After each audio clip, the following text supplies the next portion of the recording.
Good morning, Christian Carpenter.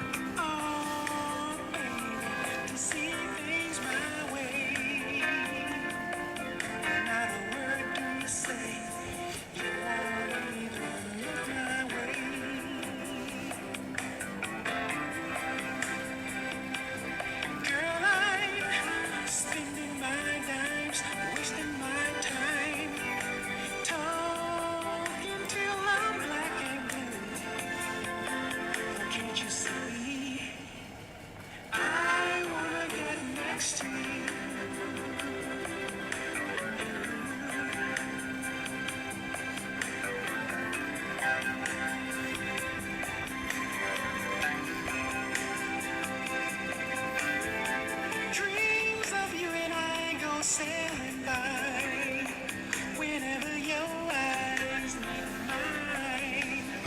You're so bright, and girl, you make me feel so insecure.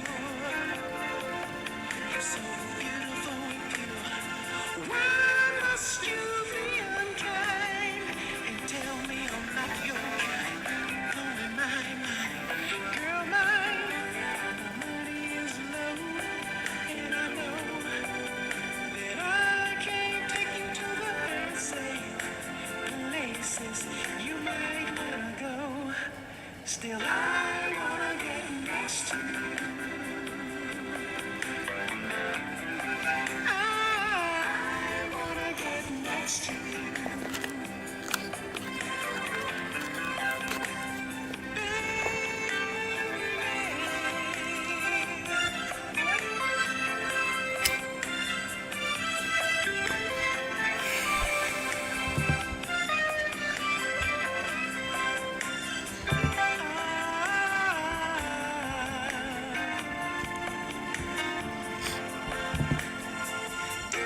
From the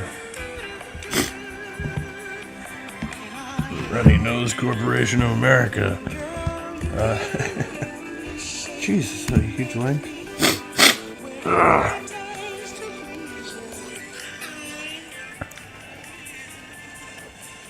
It's from the National Institute of Mental Health. What is bipolar disorder? I've been really interested in this ever since I saw it on Pocket Locker stream. I'd never considered whether or not I might have bipolar disorder.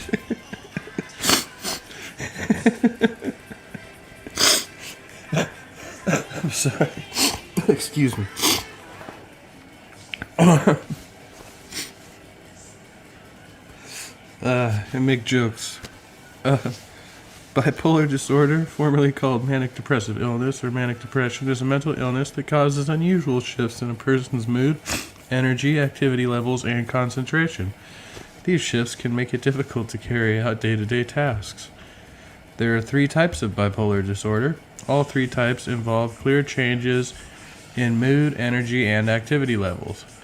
These moods range from periods of extremely up, elated, irritable, or energized behavior, known as manic episodes, to very down, sad, indifferent, or hopeless periods, known as depressive episodes. Less severe manic periods are known as hypomanic episodes. This might be a little distracting.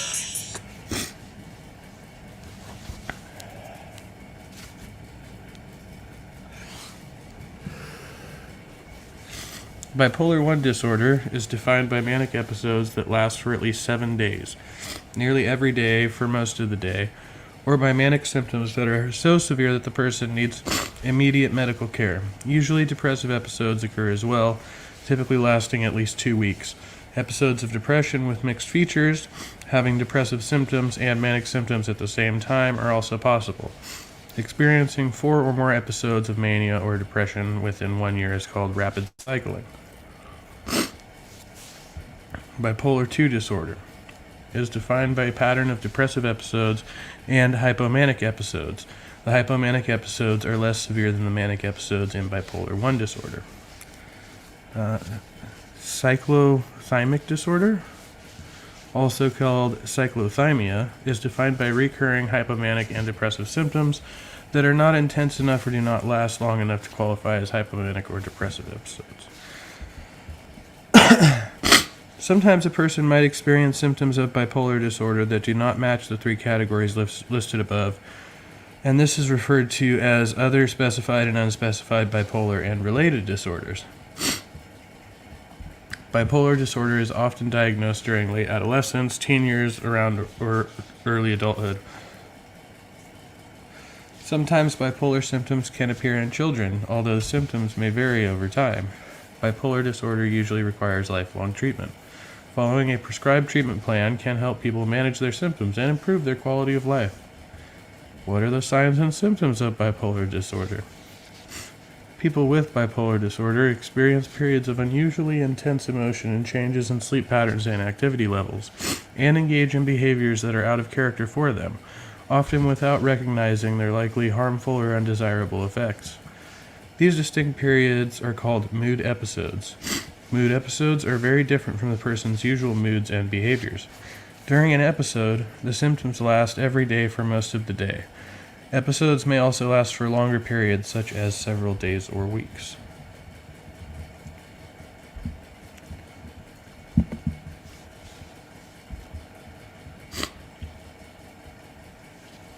I'll have to go over here for a moment. See real quick.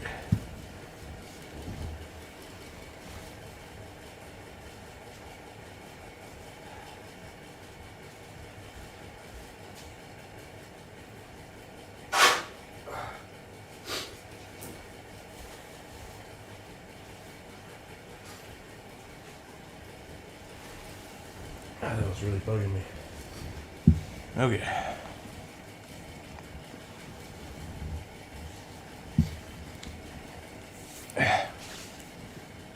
Sir, you have egg on your face.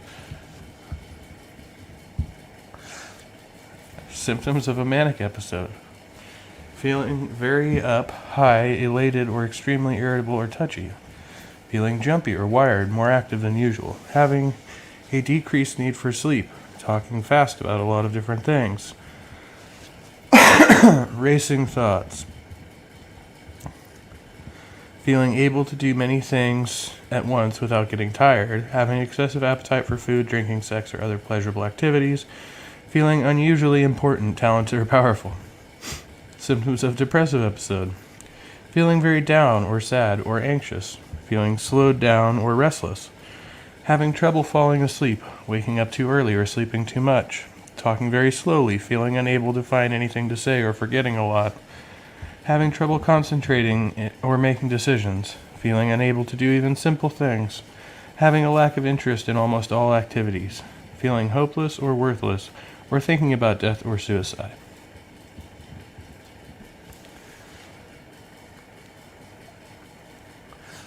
Sometimes people have both manic and depressive symptoms in the same episode. This is called an episode with mixed features. During an episode with mixed features, people may feel very sad, empty, or helpless, while at the same time feeling extremely energized.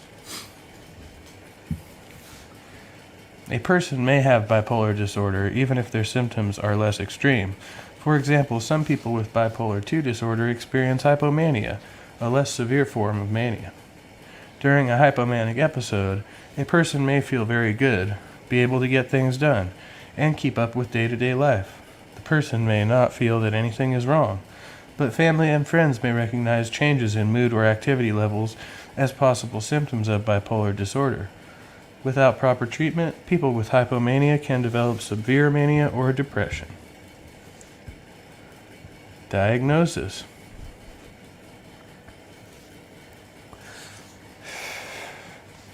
Receiving the right diagnosis and treatment can help people with bipolar disorder lead healthy and active lives.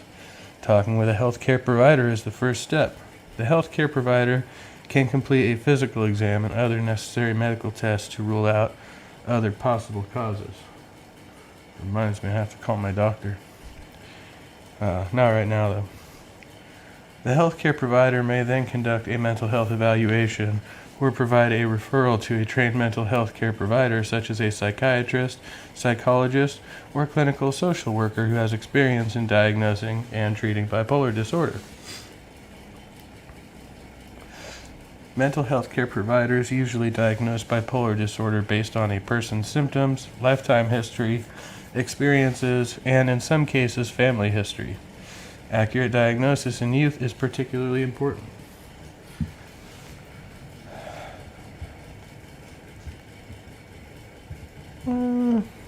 Bipolar disorder and other conditions. Many people with bipolar disorder also have other mental disorders or conditions such as anxiety disorders, attention deficit hyperactivity disorder, misuse of drugs or alcohol, or eating disorders. Sometimes people who have severe manic or depressive episodes also have symptoms of psychosis, which may include hallucinations or delusions. The psychotic symptoms tend to match the person's extreme mood. For example, someone having psychotic symptoms during a depressive episode may falsely believe they're financially ruined, while someone having psychotic symptoms during a manic episode may falsely believe they are famous or have special powers. Man, I like the special powers one. Sometimes I do have special powers, though. I do be like that. Looking at a person's symptoms over the course of the illness and examining their family history can help a healthcare provider determine whether the person has bipolar disorder along with another disorder. So I'm leaving Jack in the Box yesterday, right? I was at Jack in the Box yesterday.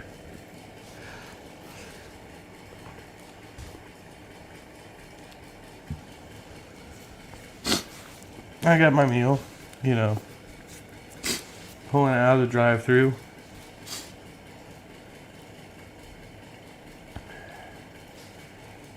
And, I said, something like, have a good one or have a good day or something like that.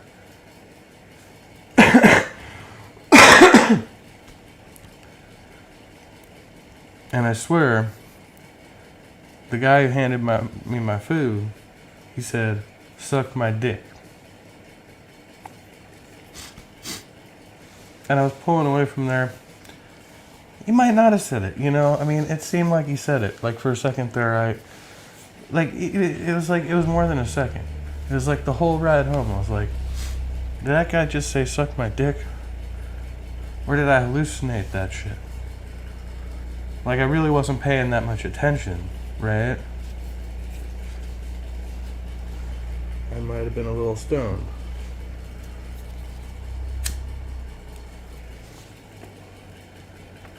Like, why would he say some shit like that? Maybe he didn't say it at all.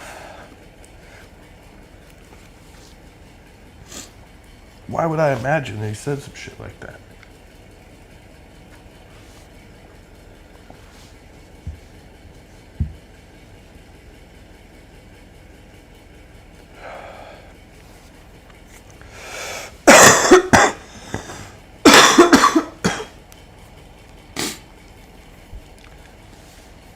It's even really happening, man. I still don't know if he actually said, suck my dick. He might not have said it at all. Hallucinations are real, bro. What's up, Cher? Good to see you. Just chillaxing. Don't tell anybody I'm smoking the ganja. So your heart is broken. You're sitting around moping, crying. You say you're even thinking about dying. But before you do anything rash, baby, listen to this. Everybody plays the fool sometimes. There's no exception to the rule. Listen, baby, it may be factual, it may be cruel. I ain't lying. Everybody plays a fool. Probably didn't even say that, man. Love is such an easy thing to do, but there's no guarantee that the one you love is gonna love you. I miss your face too, Cher. Love runs deeper than any ocean. You cloud your mind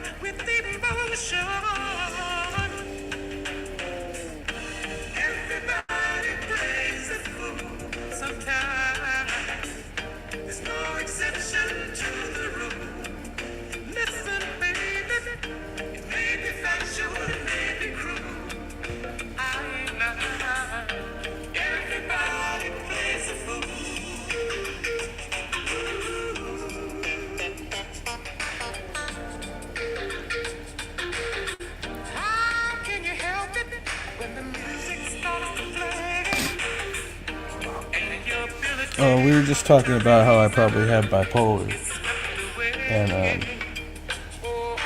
think I hallucinated the guy at the burger place telling me to suck his dick. Because I'm like, pretty sure he probably didn't really say that. But, I had this whole conversation with myself about it in the car. And, I was really kind of dwelling on that. I'm not even really sure if it happened.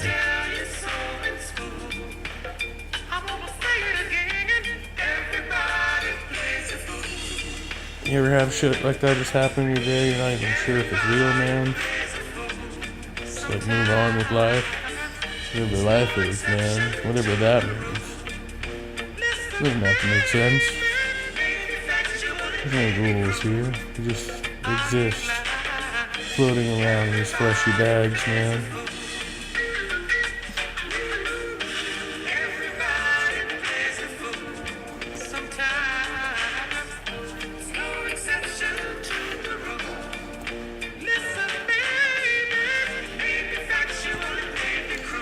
Because, see, I'm one of those people, I'll start to get it in my mind, like, thinking that total strangers are, like, poisoning me and shit, man. Like, especially if I'm, like, eating out.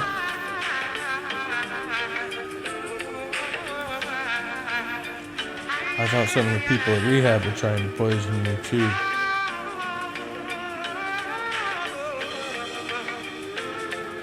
I'm not really a paranoid person, but sometimes I kind of am.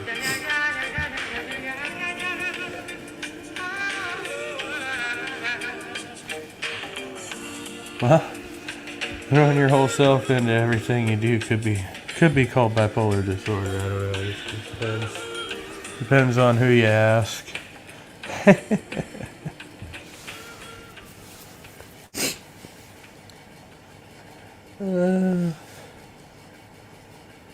I'm gonna die. Oh, listen up, young man is a young man. He writes stories. He's a writer, little writer boy. He falls in love with the girl. Girl already has a boyfriend. She kind of loves him back, but not really. They're just really good friends, and that's fine. He understands. It's rational. Hi, what's your name? How are you? How's your life? Oh, you got a man. Researchers are studying possible causes of bipolar disorder. Most agree that there are many factors that are likely to contribute to a person's chance of having the disorder. Brain structure and functioning. Some studies show that the brains of people with bipolar disorder differ in certain ways from the brains of people who do not have bipolar disorder or any other mental disorder. Learning more about these brain differences may help scientists understand bipolar disorder and determine which treatments will work best. At this time, healthcare providers base the diagnosis and treatment plan on a person's symptoms and history, rather than brain imaging or other diagnostic tests.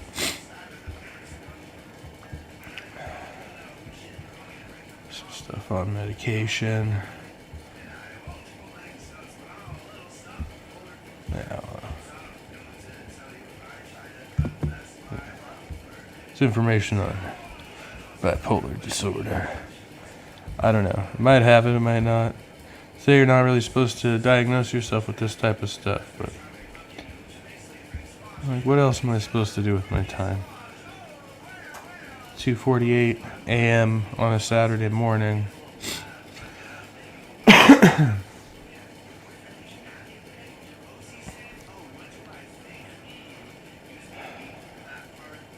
don't have work tonight, so they called me out, so, and I have an event on Monday. It's the wrong button. So I've got like kind of a long weekend here. Gotta figure out what I'm gonna do with it. Should be sleeping.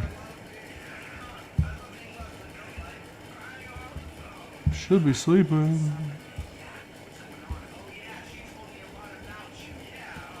Doop, doop, doop, doop, doop.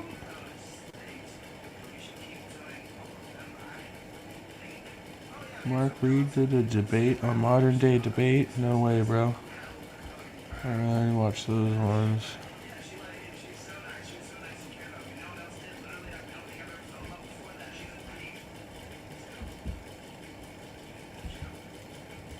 Yeah, I don't know, watch this, but it's fucked up.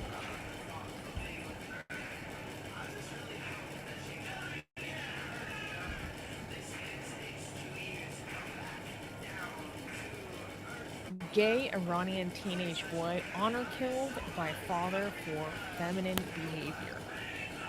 In a heart-wrenching incident that once again has shown a spotlight on the perils faced by the LGBT community in Iran, a 17-year-old boy, known only as Parsa, was murdered by his father in Tabriz over his feminine behavior and use of makeup. This tragic event underscores the ongoing struggle for LGBT rights in a country where expressions of gender and sexuality can lead to fatal consequences. The father, arrested after confessing to the murder, justified his actions by claiming he was driven by the disgrace of Parsa's behavior that it brought upon their family, stating, quote, "I could not face my family and friends. Everyone was pointing fingers at us." This case echoes the broader societal and familial violence faced by LGBT individuals in Iran, where derogatory Good morning, Sandy. Yes, it is. It is early in the morning, and I'm up late or something like that.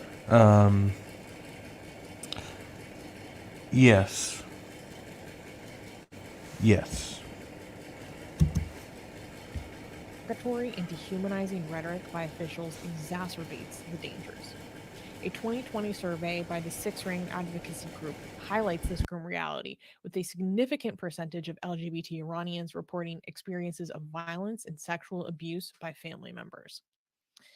Six Ring found that 70% of LGBT people in Iran faced violence in general. I can't remember what was the percentage for sexual violence, and that survey also found that 60% faced violence from their family. Um, so this is obviously horrible and tragic. That goes without saying. But part of why I wanted to cover this is to show that honor violence, we typically associate this as just a female thing or something that happens to women and as an expression of it occurring within a highly a society that's highly patriarchal and stratified by gender, right? But honor violence is something that also happens to men, specifically men that are seen as failing to do their duties or bringing disgrace and dishonor upon. Oh, damn. Sure. Just wanted to respond to that. That's crazy.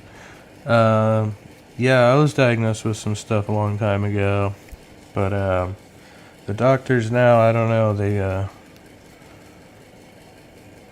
hesitant to like give me a diagnosis now or whatever, which is fine because it doesn't really do me much good because I don't really want to take any. I'm not really into taking like medication if I can avoid it, so it's kind of the goal.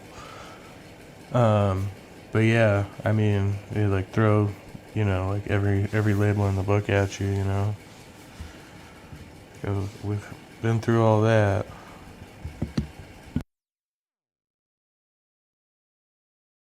Upon their families. And so this is an expression of honor culture.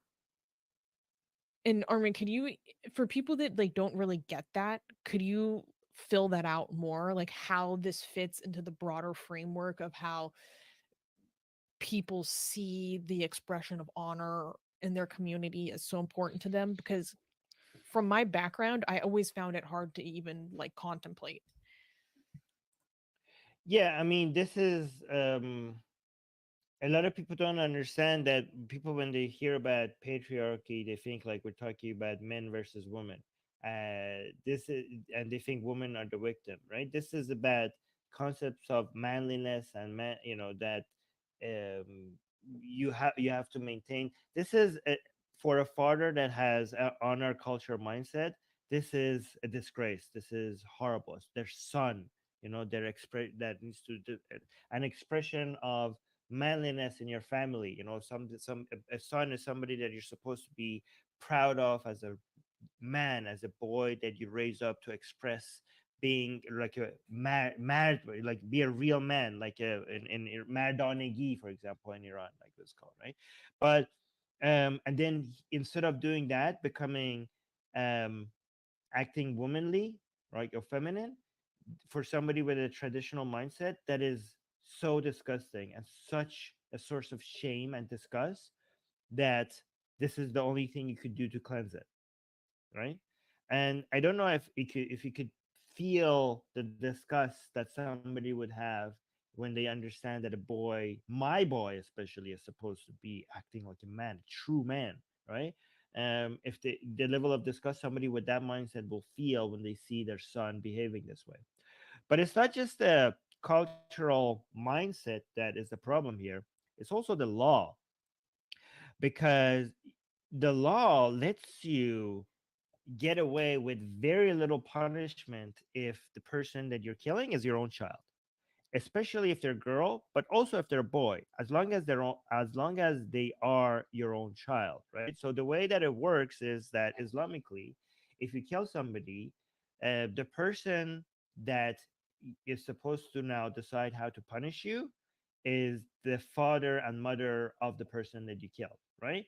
But if that's your own child, well, now it was your own child. So the person that you were supposed to be harming was yourself. So you could decide, well, I was not harmed. I'm okay with this. So Or let me it actually tell. flips Yeah. to usually the mother of about who can claim Yes. Qisas.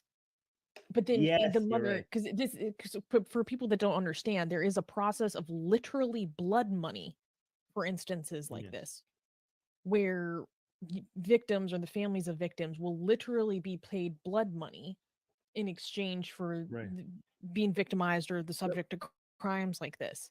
But the problem is when Yeah. the person that can claim qisas, which is also a principle of eye for an eye, literally, like in Iran, people have literally had the state go and blind them because they blinded someone else. So literal eye for an eye.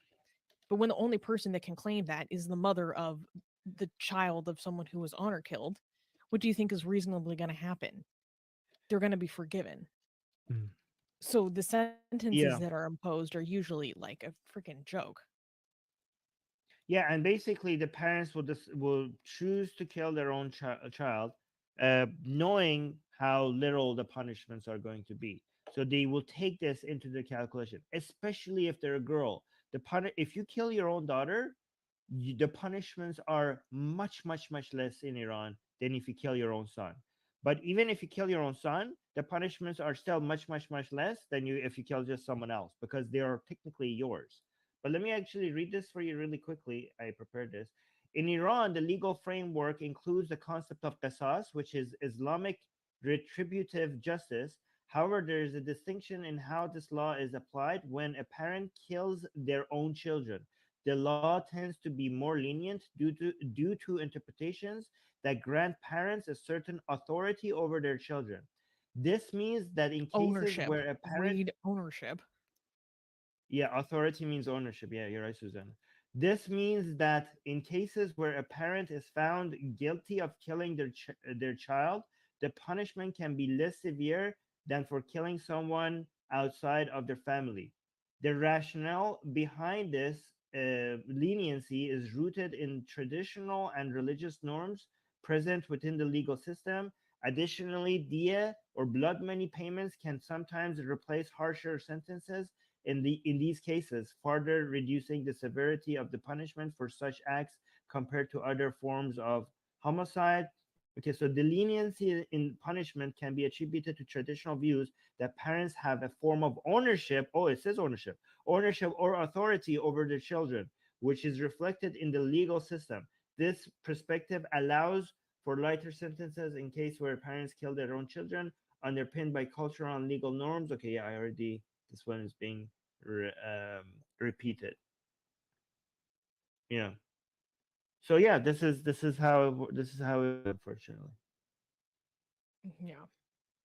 Yeah. I remember And this comes watching. strictly from this comes directly from Islam, by the way. This does come directly from Islam. But go on, Susie. Oh no, and they say so because I remember watching sermons by a Shia cleric, and he's like like a contemporary dude. This isn't like some, oh, this is what a guy said decades ago. This is like a guy who's a preacher nowadays, and he was talking about like the wisdom of Islam, because he was talking about when a woman is subjected to domestic violence, then she actually has a claim on getting blood money depending on the severity of the abuse against her.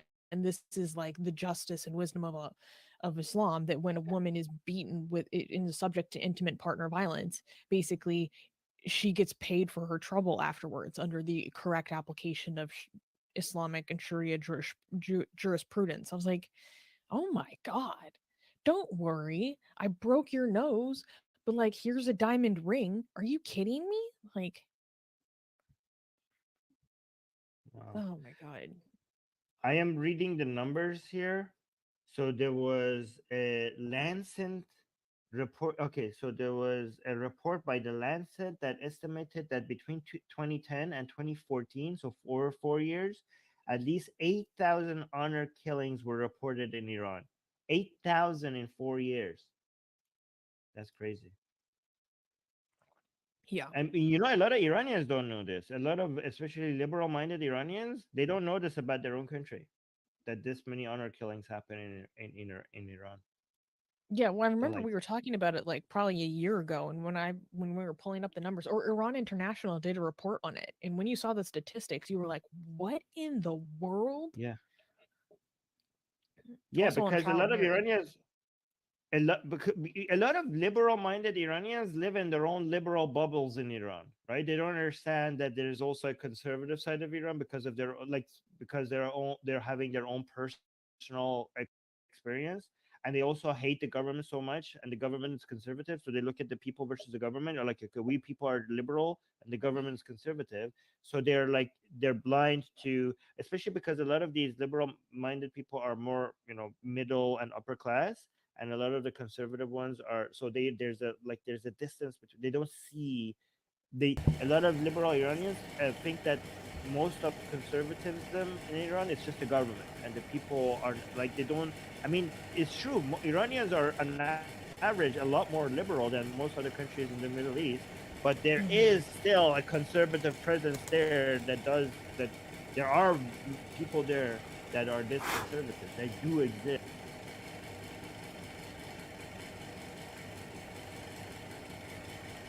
This dude was doing some crazy shit. This is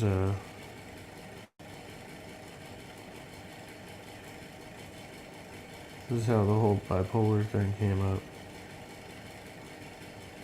Apparently got his stuff removed from some streaming platforms. Speaks out.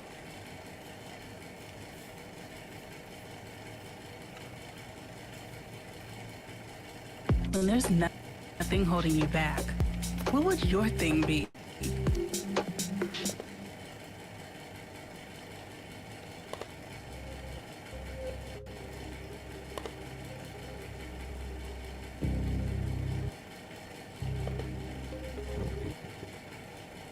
So Kanye West speaks out after Vultures One gets taken off streaming.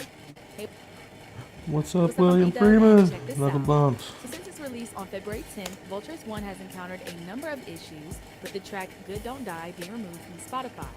The entire album was also temporarily removed from Apple Music on Thursday, February 15th, after a complaint was raised by its distributor. Vultures One was initially distributed by FUGA, but the company then said in a statement to Billboard that a Fuga? long-standing FUGA client delivered the album Vultures One through the platform's automated processes, violating our service agreement. The album was then pulled from streaming before a new distribution agreement was reached with label Endin, who had also managed the release of the singles Vultures and Talking Once Again. After the drama, West posted a message on Instagram to his followers saying, with all the DSPs taking the album down, go to Yeezy.com to buy the album. Good Don't Die was removed from streaming services on Wednesday, February 14th, after the estate of Donna Summer accused Kanye West and Ty Dolla $ign of sampling the late singer's 1977 disco hit I Feel Love without permission. Summer's estate said on Instagram shortly after Vultures One dropped, Kanye West asked permission to use Donna Summer's song I Feel Love, but he was denied. He changed the words, as someone will sing it or use AI, but it's I Feel Love, copyright infringement. It is not known whether Kanye used the sample without permission, employed artificial intelligence, or hired another artist to sing the part, as he did with All Falls Down from The College Dropout. That song initially sampled Lauryn Hill's Mystery of Inequity, but Ye could not get clearance to use the track on the album. He instead hired Selena Johnson to re-sing the portion of the song he wanted to sample. Vultures One also fell into sample clearance issues over its use of Black Sabbath's Iron Man on Carnival. West was denied use of the sample by the band, with lead singer Ozzy Osbourne issuing a public statement saying he wanted no association with the rapper over his anti-Semitic comments. The Chicago native ultimately swapped out the original sample for a section of his My Beautiful Dark Twisted Fantasy song Hell of a Life, which was already cleared to sample Iron Man. But let us know your thoughts in the comment section below. Make sure to hit that subscribe button and notification bell to stay up to date on all of our new videos. And as always, make sure to keep it up. Okay. So they do not want Kanye sampling their music. I don't know where this whole bipolar thing came from. I mean, he probably is, but say it.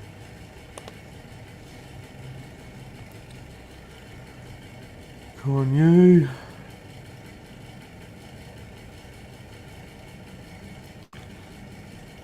And yeah, maybe I am.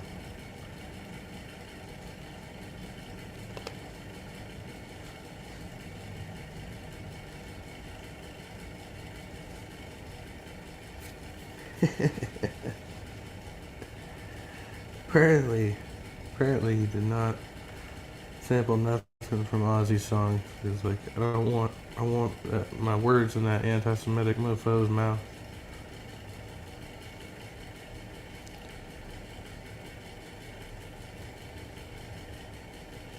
I just can't wait until you actually see this. You know? Because I'm going to point out how many different times you're a liar, how many different shades of a liar you are. But it's neither here nor there. The point is that I said to William, I said, well, did you tell your parents? I think Shani and Rev already knew. And I told William as well, if you ever need somebody to talk to regarding the matter, to give me a call. And that was the end of the matter.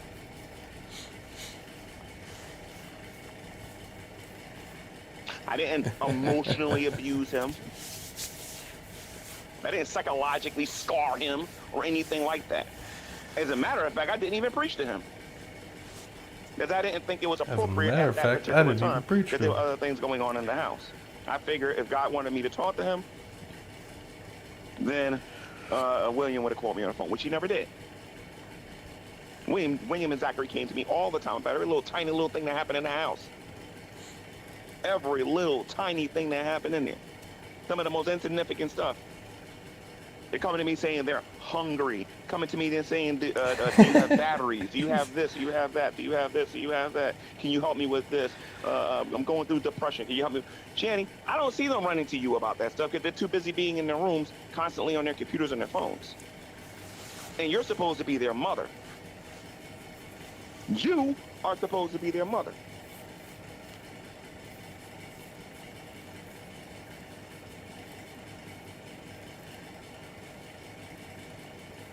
And you chose to put your children in an unsafe environment where you know that when JWE gets angry, he has a hand problem.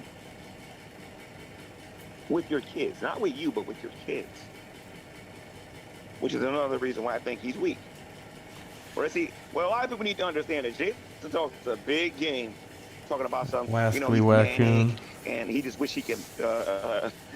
I only laugh when I hear him say that he wish he can go. He can go through the screen and start smacking people and everything and whatnot. He talks a big game behind that behind that screen. Meet him in person. He is the very definition of all talk and no action.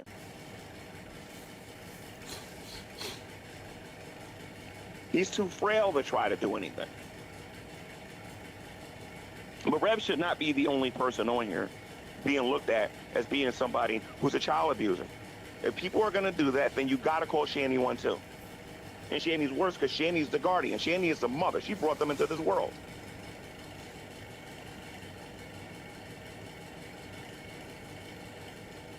Knowing that Barracuda, she probably tried to unalive them before they were born. But it didn't work. So she kept them. We'll never know. The only two people that probably would have known that is either maybe Doug or her parents who are no longer with us.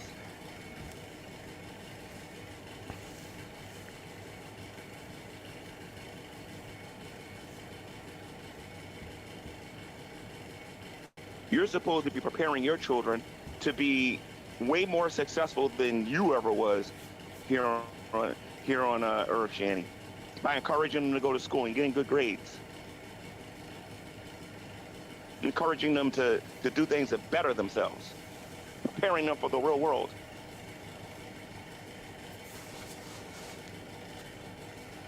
And the only thing that you've ever done with those kids, as far as I see, is put them in situations where they've been in bodily harm, physical harm, emotional harm, spiritual harm. And if Rev ever comes out and shows proof, if you two ever do break up, and if he ever shows proof that you body slammed one of those boys, I think the people on YouTube should do a class action lawsuit on you, if that's even possible. Which people on YouTube? Like the viewers? Because I know Rev's holding on to secrets that only he knows, because he's with her all the time. And I can hear you right now, Shanny. G-Man's lying. G-Man's making this up. Why don't you make a YouTube video and convince the audience that you're not a child abuser? Go ahead, make a video and convince the audience out there that you're not a child abuser, that you love your boys. The only reason your boys are taken is because trolls on YouTube. Yeah, I triple dog dare you to do that, Shanny.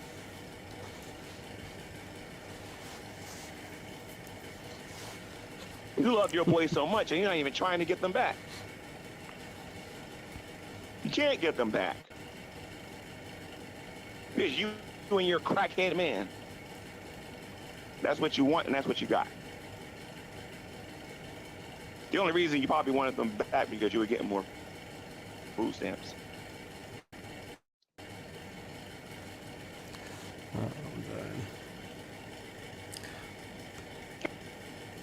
That's the only reason you wanted them back. Food stamps. That's the only reason you wanted them back. Right? But that ain't never gonna happen.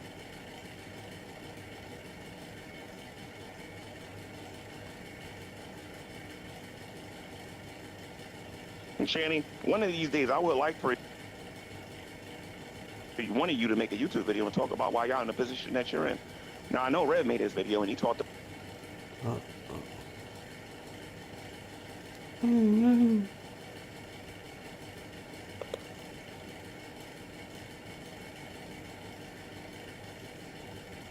That's not what I meant to do.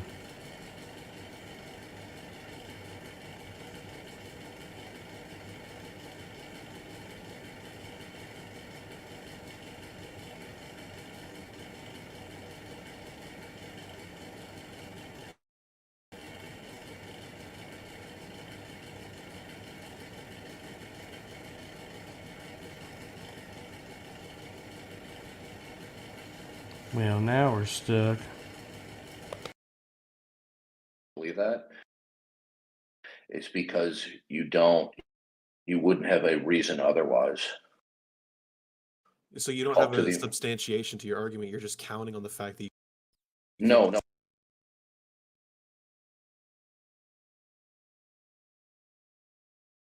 I said to you, I gave you a reductio ad absurdum.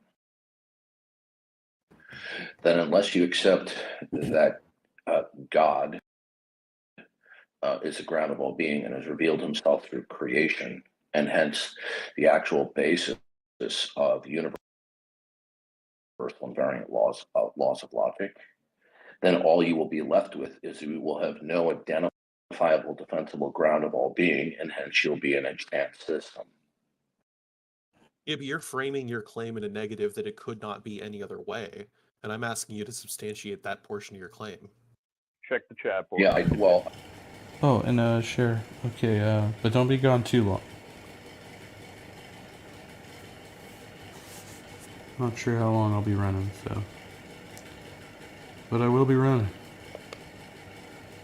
I did. I appealed to the revelatory disclosure of God's existence through creation that all temporal states necessarily indicate the eternal, and they could only do so if and only if the eternal was God. Yeah, The but non that's let the me claim. no. Hey, listen. And I'm asking you for the substantiation I just, behind no, that. no. I just gave that to you. No, you didn't. All right. Listen, you're not. You're this is going over your head. All right. So I'm going to go through this slowly. Okay.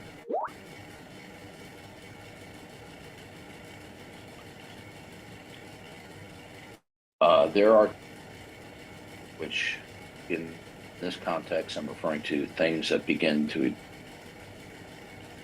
exist, things that depend upon something extraneous to themselves. Otherwise, you'll have to believe that one or more things are in and of themselves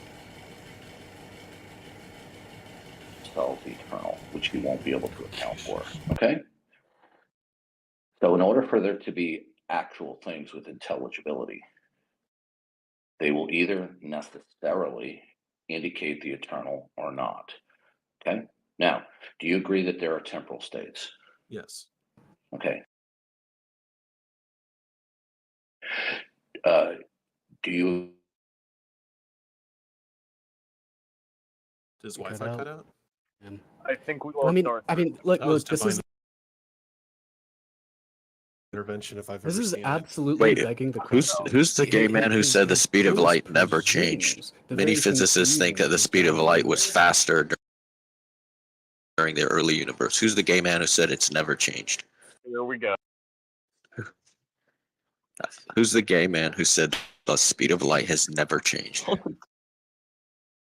Okay. Many physicists, and I can post the research papers here, think that it was I wonder if I should go on. faster during Discord. the early universe. Darth's Did you back. know this? Oh, Yeah, go ahead, Darth. Go ahead, Darth. Okay. They were just starting to have an interesting Either temporal and conversation. contingent states necessarily indicate the eternal or not. Okay. That or statement is a necessarily true statement. Do you want to dispute that? I mean, I wouldn't take a stance on indicating. No. Listen carefully. Either you're going to accept it or you want to accept it. The statement, temporal states necessarily indicate the eternal or not. That or statement is a necessarily true statement because it's in the form of the law of excluded middle. In order to dispute that, you'd have to dispute the law of excluded middle. Sure. So you're saying it's just, okay. So then my spaghetti could indicate eternal states or not. You're not. This is going over your head. You're not under. No, this is an Okay. equal comparison. It either this indicates is it going or it over your- doesn't. Listen Like, I to me. agree with the Neon. premise. Neon, you're not. How are you going to get mad at me? I'm Okay. agreeing with This you. is all about. Neon. Okay, listen. Do you accept the or statement as necessary? Yes, I tell you for the third time now. I agree.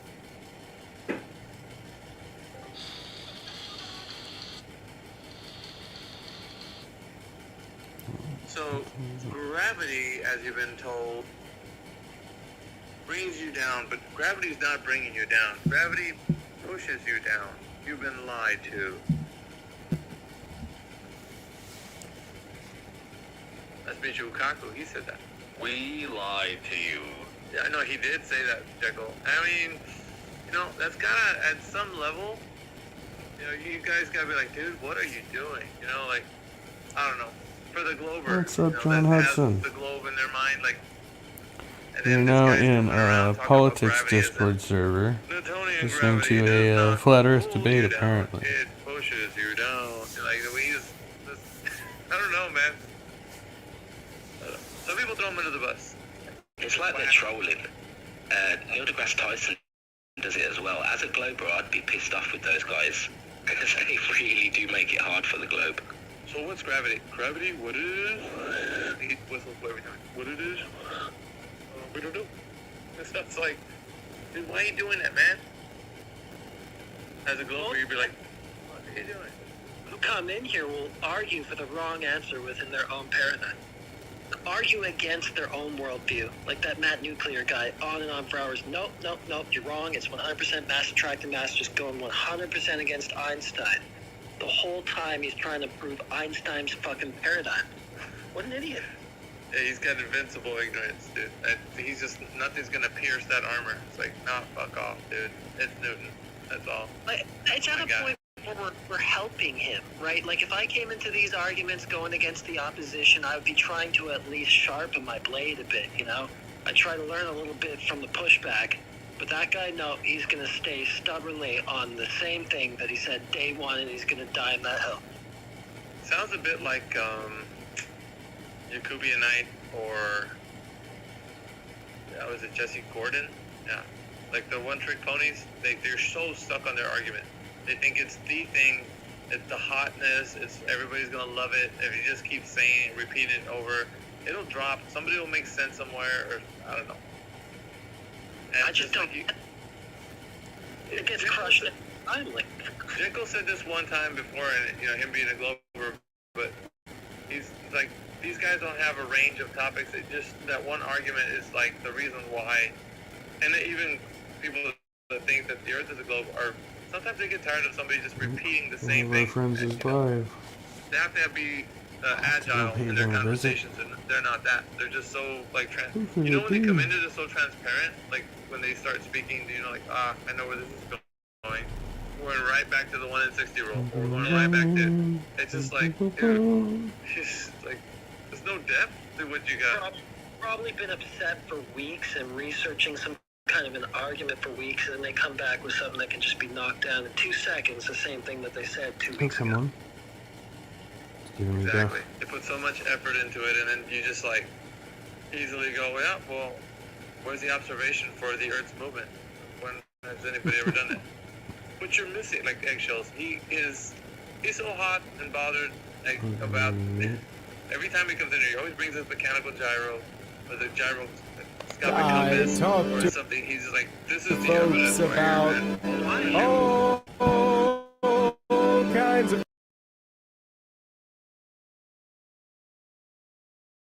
current events and also other really strange things.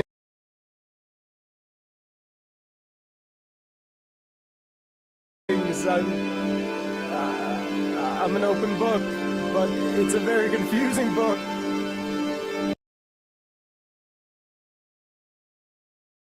You just have to watch to understand.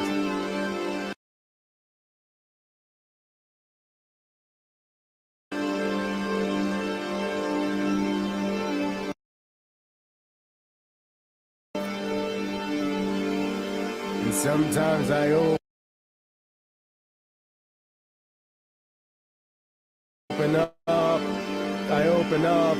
up the live stream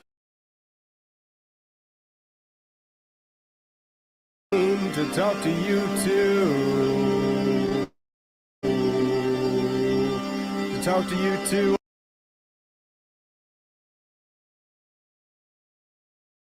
On YouTube.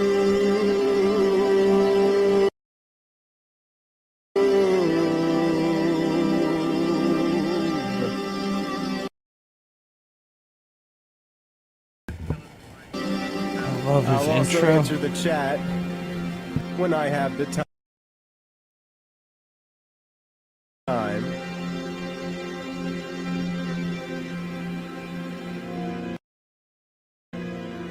The things I care about.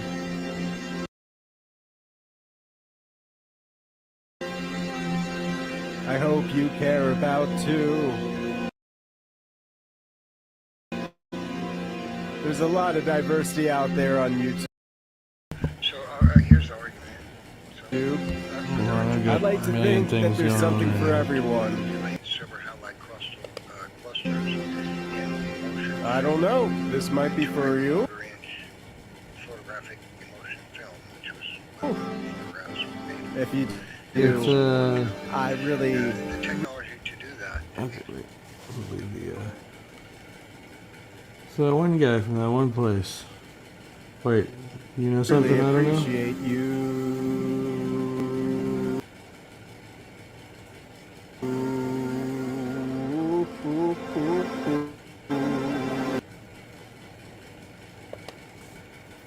He used to be called Orlo.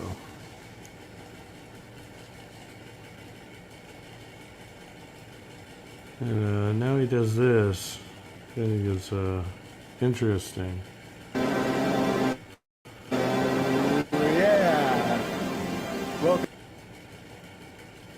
Oh, someone else. Definitely not Burning Jim Bushes. Morrison. No. Enjoy the show.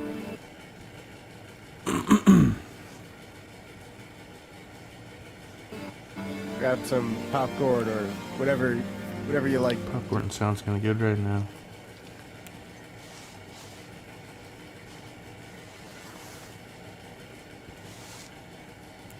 To grab during these things.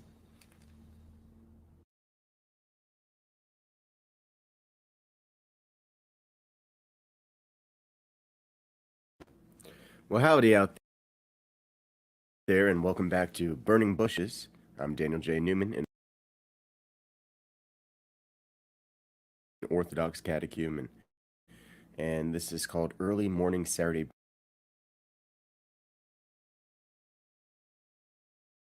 Briefing. Wasn't able to keep the stream last night, but that's okay. Moving on.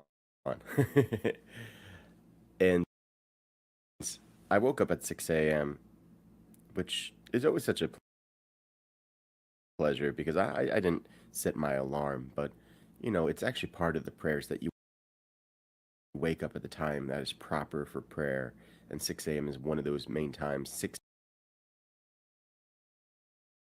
a.m., 9 a.m., noon,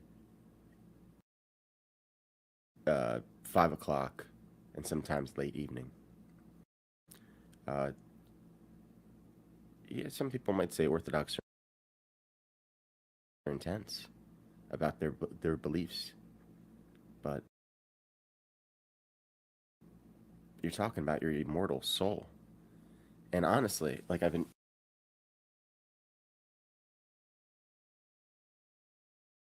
wish I could impress upon people.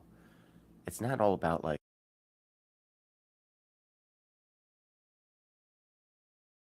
oh, I'm doing something for when after I die, that's when I'm going to reap the rewards. It is a pleasure to be a Christian.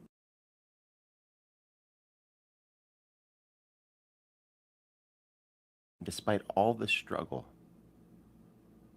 that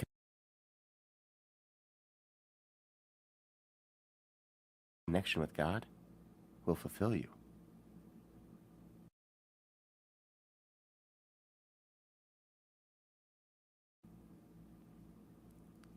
Lest people forget where I came from. I could never be filled, whether it be with alcohol or with occult knowledge or any kind of experience. None of it would fulfill me. But this does.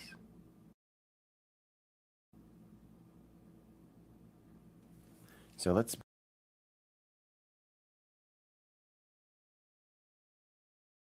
begin.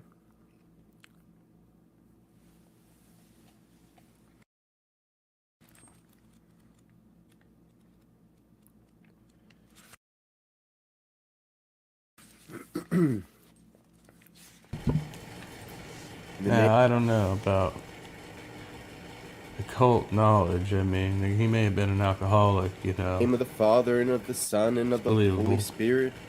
Amen.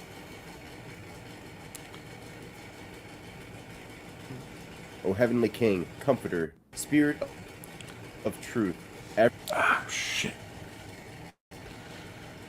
everywhere present and filling all things, treasury of blessings and giver of life. Alright, well, this is gonna keep fucking doing this, then I'm just gonna You know what? Ding, ding. Like Daniel's praying. So that's cool. Come and abide in us, cleanse us from every stain, and save No, our soul. I can't. Son of a bitch. I swear to God. I can't decide Holy what God, the fuck holy it wants mighty, to do. holy immortal.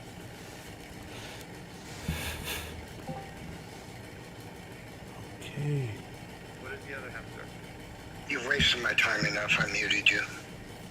No, I don't think you can do You're that. gone then. I did. Take him off. Yeah, well then how did you answer Is that him, you Nephilim fucking free? idiot?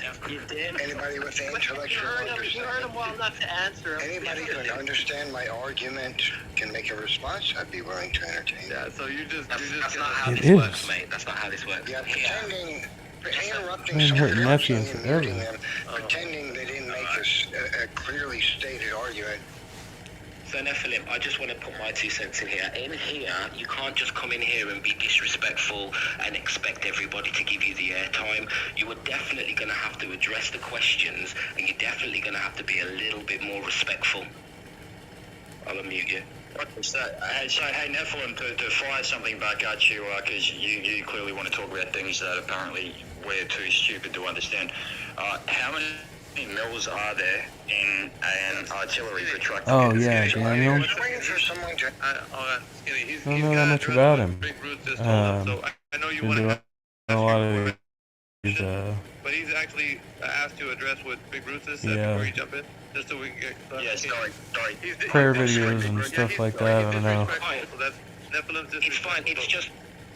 Yeah, in the other channels, some of the Globers will be very disrespectful to Flat Earthers, and they've got used to talking down to people. That's not how shit runs in here.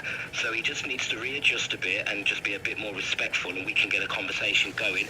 And he has to address wow. the question. Oh, No good to know. ad-homs, no Good to know. attack, no excuses. Let's talk about the subject, so I'll unmute him. Yeah. You say you're here to teach us and educate us. Yeah, You want us when to you learn, someone right? answer a question, if you don't understand. An educator doesn't do that. He doesn't steamroll through what the student is saying, if that's what you are, right? You would address our questions if you're a teacher, right? So, okay, try again. If you don't understand the question, I'll happily explain it. Oh my God. Nephilim, that wasn't the point. The point is what one half of your argument I'm just is- waiting for an No, answer. he's not. He's got me muted. I You think. can't answer. I get it. Yeah, he's got me muted. If you have... No, I hear you. You just, nobody can answer my question. You're not So they saying. mute me I think he instead. has me muted too, actually. Just come chicken. Now, Nephilim, you need to unmute Heretic and you need to unmute Alpha, else you'll just be booted. It's as simple as that. That's not how it works in here, mate. Okay, so, boot me and go to hell. I don't give a shit. What? Just answer my question unless you're Is he scared. confused? Or just That's what's been going on. He hasn't heard anything I've said, I don't think. He's got us both muted. answer my question. Said, Are you guys running? why can't you just restate your 5 minutes of question? running, 5 minutes of running from what? No, that's not how this works. That's not how it works. Yeah. Part of his shtick was that he said that his information about the film and the Hasselblad camera couldn't be debunked because of the way it was made, right? And then I asked him, is that your whole argument, that the images can't be debunked, so therefore the Earth is a globe? He's like, no, there's another part to my argument. And I was asking him, what is the other part to your argument? And he refused to answer that question. So that's where we're at with this whole thing, and he's refusing to answer that. So he's not going to answer what the second half, and we're not even debating or anything right now.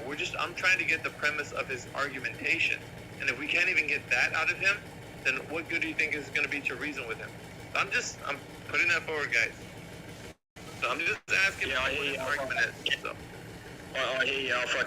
He's trying to ask a question that apparently we can't answer because we're too stupid. Could I put a question to him? Yeah, but the thing is, everything's going to go for naught if we just open his mic and just say, yeah, go ahead and just negate the fact that I asked him what his argument was about. And then he can go on and talk about whatever he wants. We're enabling him, Skinny. That's what we're doing. We don't want to do that. When people that come in here, this platform is built so that they can answer questions. And if they're just going to say, I want to talk about what I want to talk about, then what's the point? We have to get them to the point where they understand this back and forth that we have it so that people can listen to them answering questions.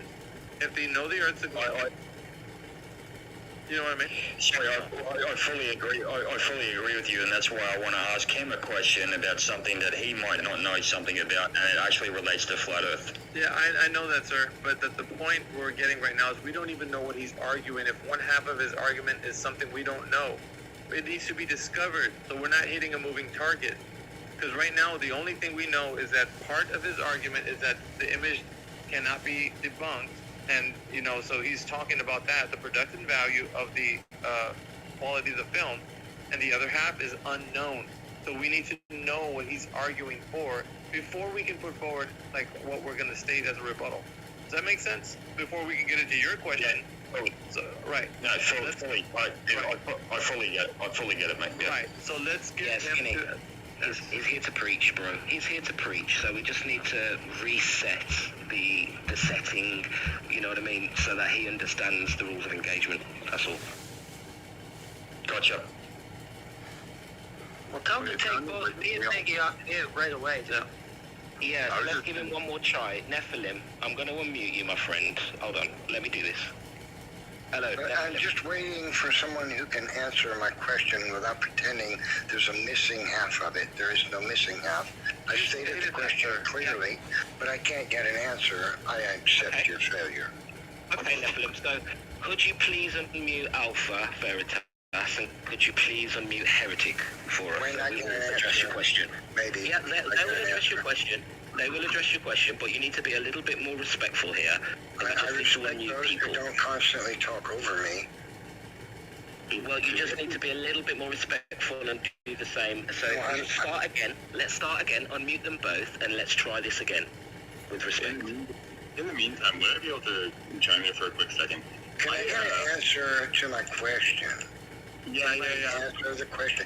Do you remember what the question is? people that were answering you. Hold on, Nephilim, If not, I'm happy to explain it again to you for the fourth Right, time. Nephilim, this is your last chance, mate. Please unmute Heretic and Alpha, Elshorn. Refuse to answer the question. What's your choice? It's your choice, mate. Yeah, Are you going to unmute them or not? No response, just mute endlessly. It's alright. Nah, he's a time waster, guys. You muted everybody, man. You tried, man. But he says there's no answer. Where's the answer? Nobody can Did he answer. leave? Meanwhile, he has everybody who answered muted. This guy is a psychopath. But I can hear Exo saying that. when I was stating to him if his argument was about the film, he said, no, that's part of my argument. He said that. That was fucking hilarious.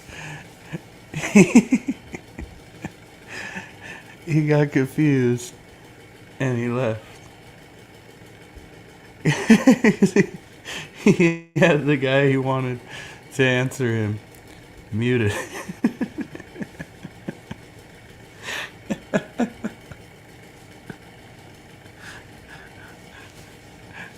Oh, poor Neffy.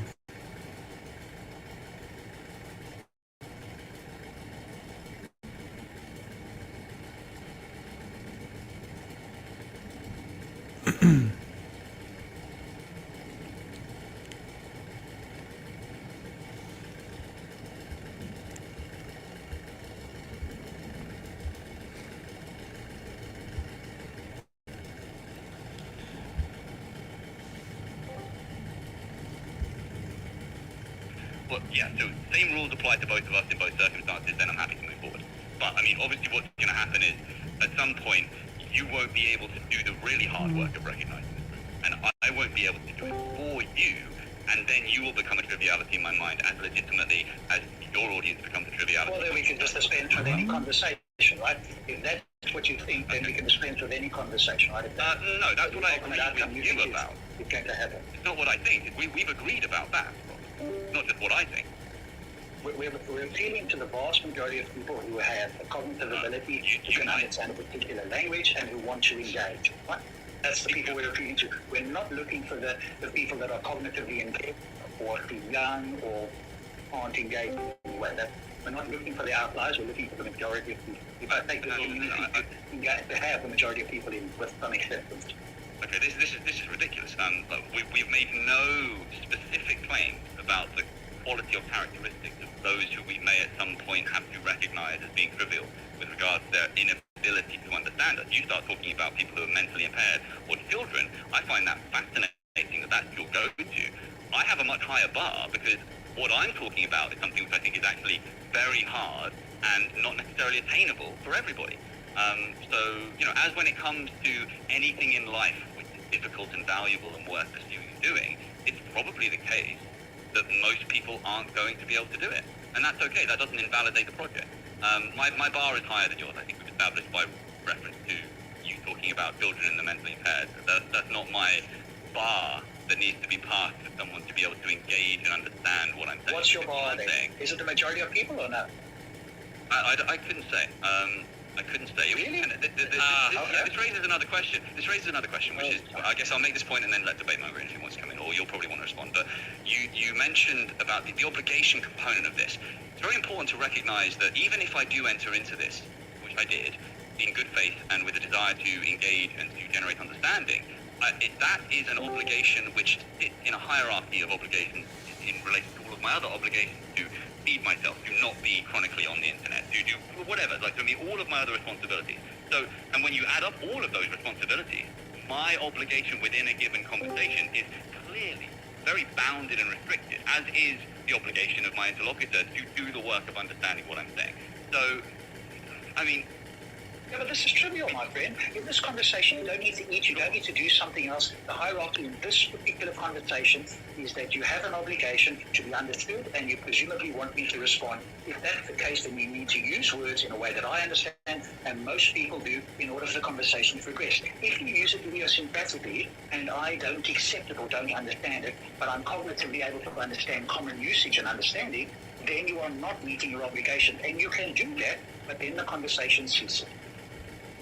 Well, I mean, now you're baking a lot of assumptions in, like...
Damn it, we broke the internet.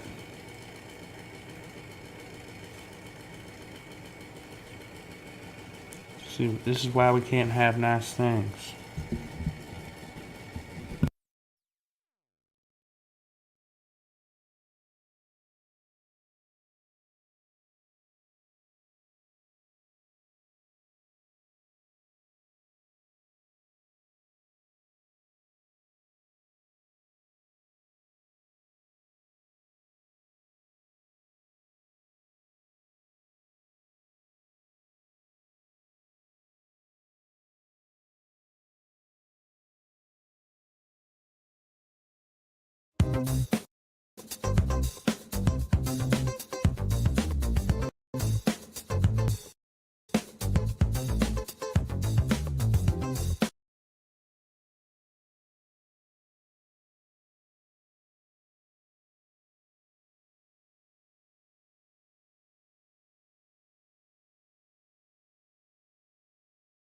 Thanks to Brilliant.org for supporting PBS Digital Studios.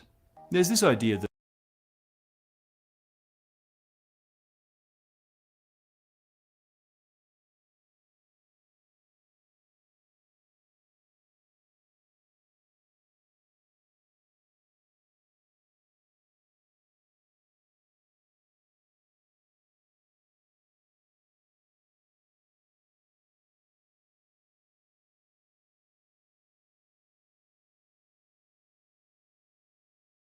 beauty is a powerful guide to truth in the mathematics of physical theory.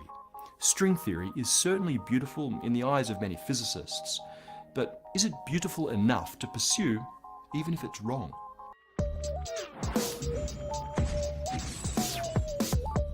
Herman Weyl once said, "If I have to choose between beauty and truth, I choose beauty." It was in reaction to a rebuke by Einstein.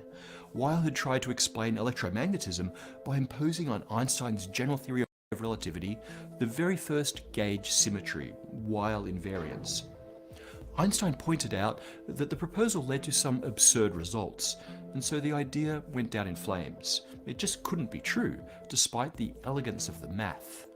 But sometimes it can be hard to let go of the sense that a beautiful theory must be right.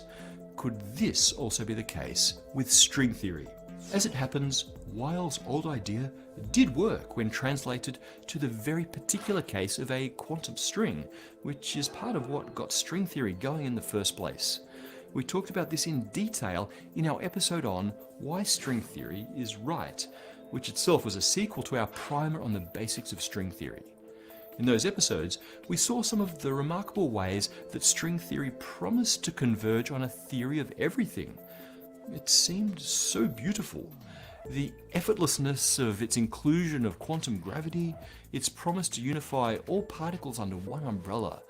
And there's also the convergence of many versions of string theory into a single picture with a very specific number of extra dimensions. I'll talk more about that today. So, why, with all of this promise of being so right, do more and more physicists think that string theory is, after all, either woefully incomplete or just plain wrong? Modern string theory is the convergence of many beautiful ideas in physics, each of which feel right in their own way. To see where string theory ultimately fails, we need to rewind to look at some of these a bit closer. To start with, to a precursor to string theory and the origin of all this extra dimension stuff. In 1919, not long after Einstein published his great theory of gravity, Theodore Kaluza discovered something strange.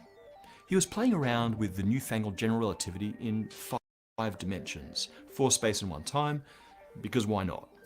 He found that in the right sort of 5D space-time, you can separate the resulting Einstein equations into a 4D component that looks exactly like the familiar general relativity in our universe, plus an extra bit of math from the extra spatial dimension. Crazily, that math also looked familiar. It looked like Maxwell's equations for electromagnetism. It appeared that gravity acting in this 5th dimension looks like electromagnetism to beings trapped.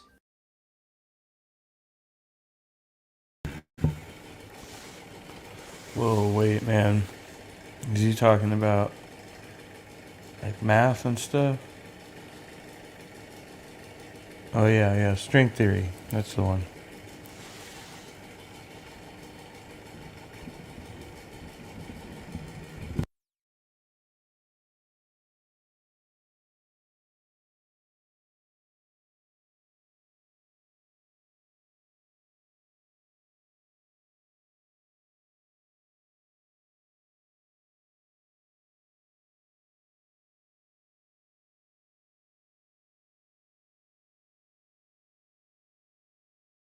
In our 4D spacetime. Einstein himself was supposedly jubilant at the idea, a rather better reaction than was received for the electromagnetism of poor old Hermann Weyl. The mild inconvenience of there very clearly being no extraspatial dimension was solved by Oscar Klein in the late 1920s. Klein realized that you can get a sensible quantum theory if you compactify that extra dimension, shrink it down to around 10 to the power of -30th of a meter, so it's only visible to things equally minuscule. In the resulting Kaluza-Klein theory, the fifth dimension is looped into a tiny circle. At every point in space, there's another direction to move: up, down, left, right, forward, back, and around. Momentum in that looped dimension has the exact behavior of electric charge, with the direction of rotation determining the sign of the charge. It was an incredible discovery, and a beautiful one.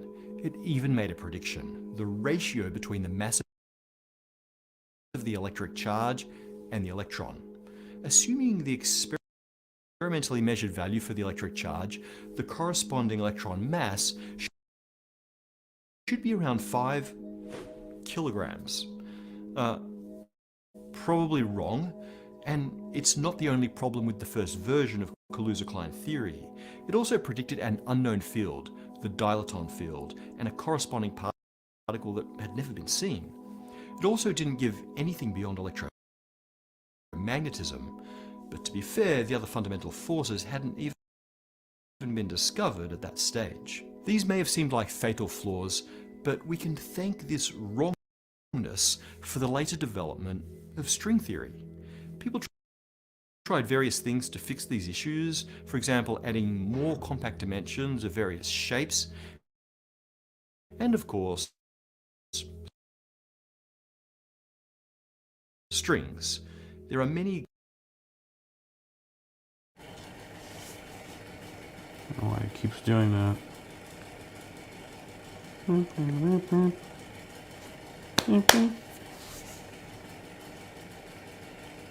My microphone even working? Oh yeah, now I see it.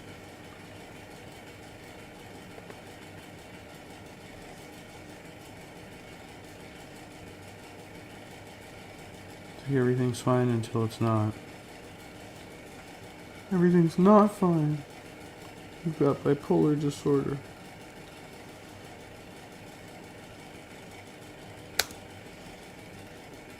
Many Kaluza-Klein inspired theories out there. String theory is just the most famous.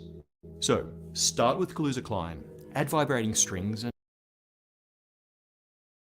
exactly the right extraspatial dimensions, and you have string theory. The last critical ingredient is supersymmetry. This is a theoretical symmetry between bosons and fermions, which very elegantly explains certain anomalies,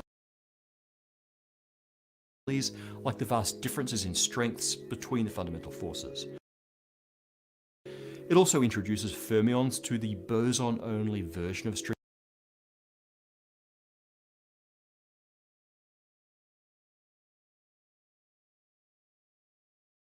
theory to give superstring theory.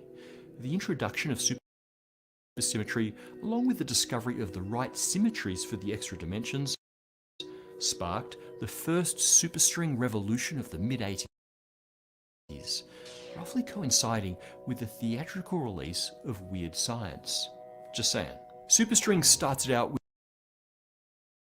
with incredible promise, and so there was a proliferation of different versions of superstring theory. It turns out there are 5 ways to tie superstring: type 1, type 2A and B, and heterotic SO32 and E8 by E8.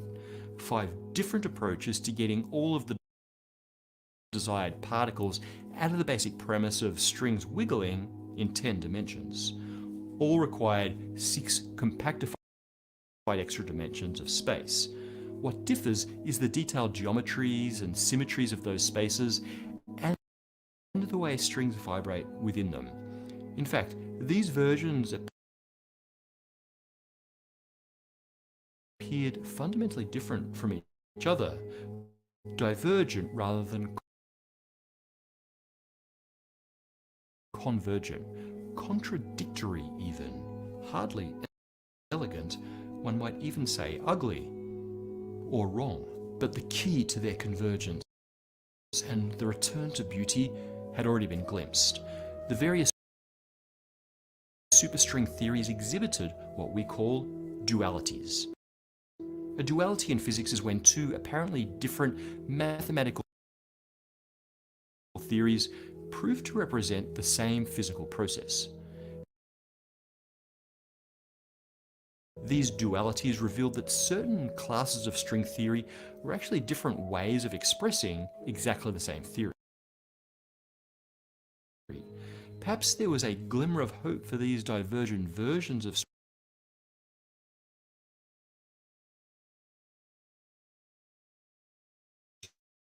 string theory after all. To give you a sense of what a duality looks like, simplicity of Kaluza-Klein theory, or at least to the simplicity of just one extra circular spatial dimension. In fact, let's simplify even further. Imagine only one extended and one compactified spatial dimension. If the latter is circular, we can get a tube. Our tiny quantum strings can roam that small dimension.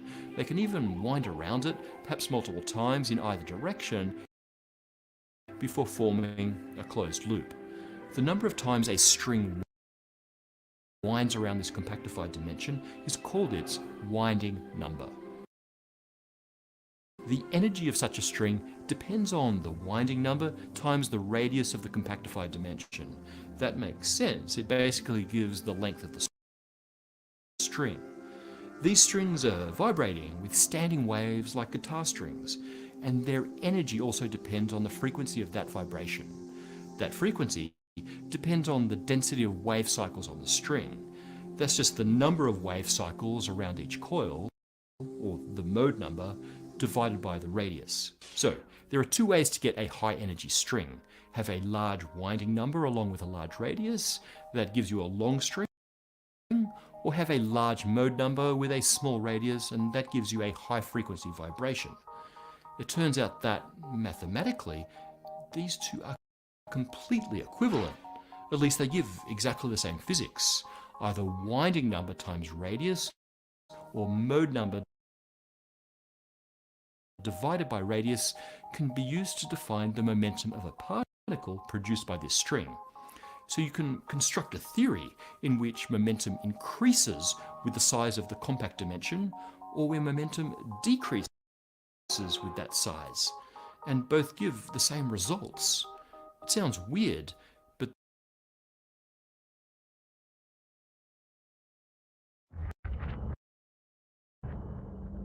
this game, you're not ready for it.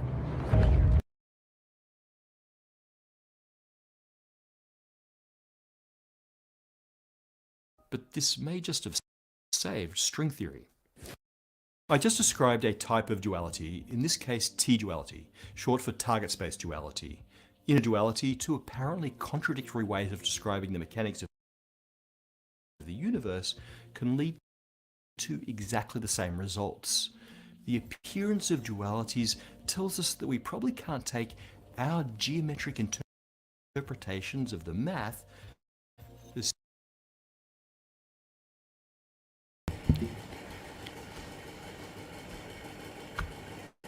Just want to take this short break to remind you to get checked out for bipolar disorder.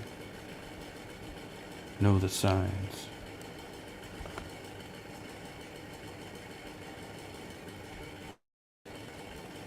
Not Bipolar Awareness Month, but I feel like people should know.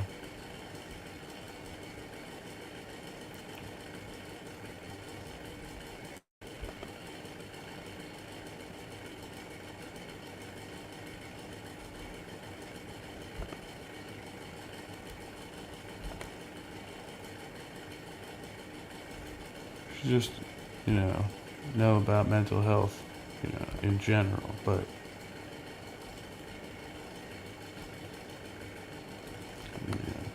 make this any larger. I don't know if it's gonna work.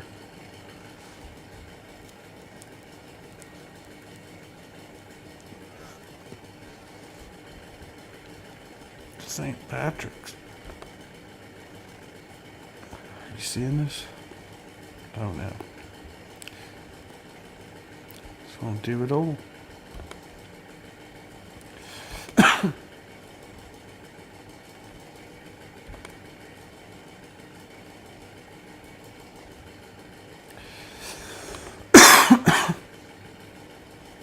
Let's try it again.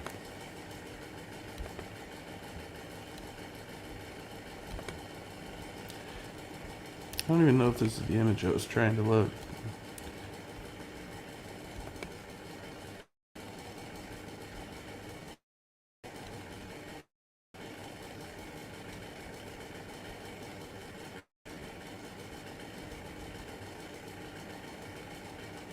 Oh, come on.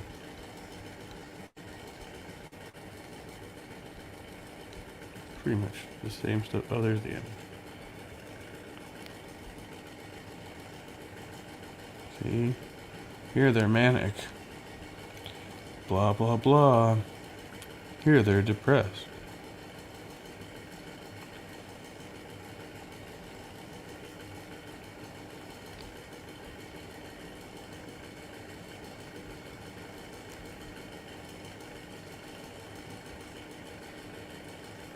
Yep, that's what it looks like. Remember, we have we're self-diagnosed. We have autism, ADHD, bipolar, addiction, anxiety. All right.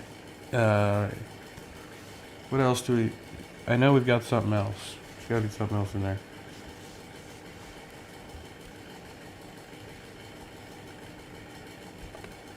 I should be paying myself for this shit. I do not make near enough money for these kinds of...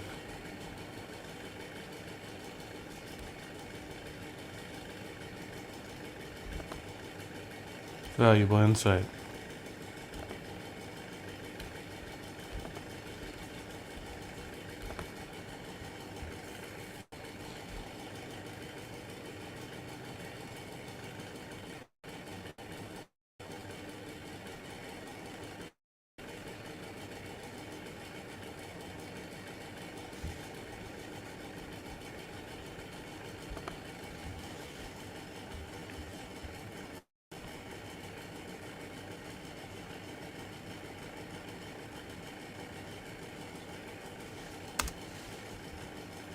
As seriously as we'd like to.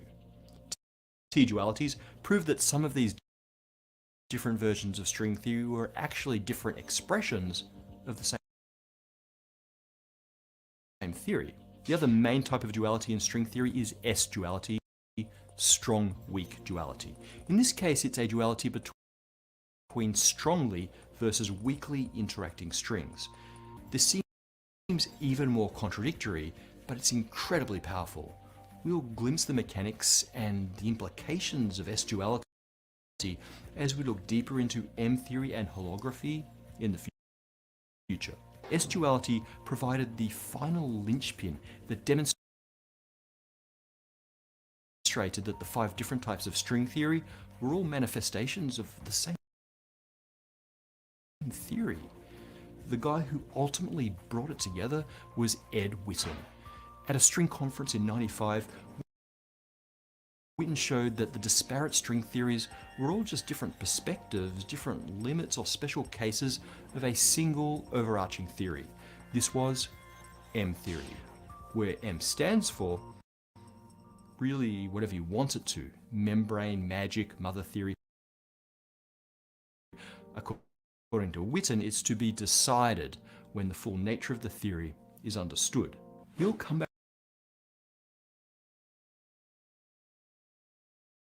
to M-theory in real detail, but the important thing here is that it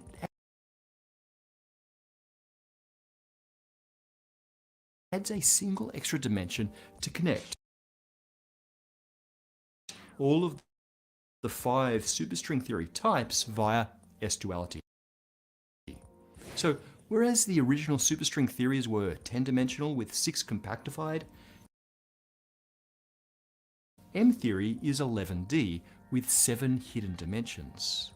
Wait, didn't the movie 7 come out in 95 also? Whoa. Well, that all sounds a bit arbitrary. Your theory not working? Just add an extra dimension. Actually, the realization that superstring theory could be 11-dimensional was a revolution. It sparked the second superstring revolution. See, in parallel to the development of superstring theory, other physicists had been working on supergravity.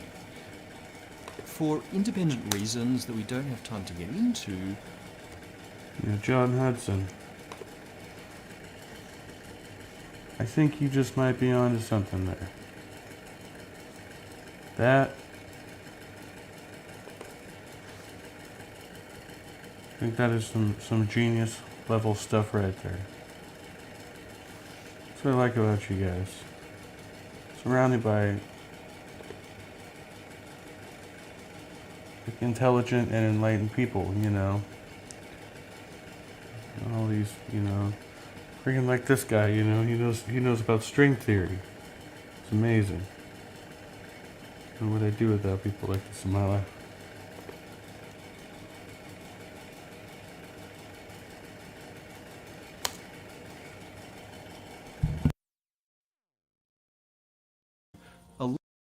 Eleven is also the magic number for supergravity dimensions. Supergravity should be the low energy, large scale limit to superstring theory.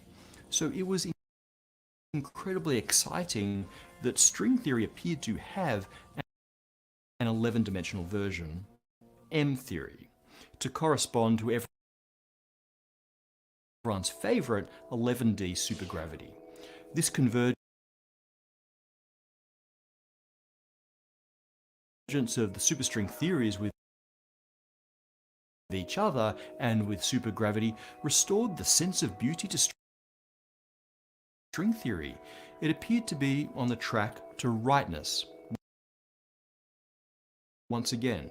So where did things go wrong? Well, in a sense, they were never really right.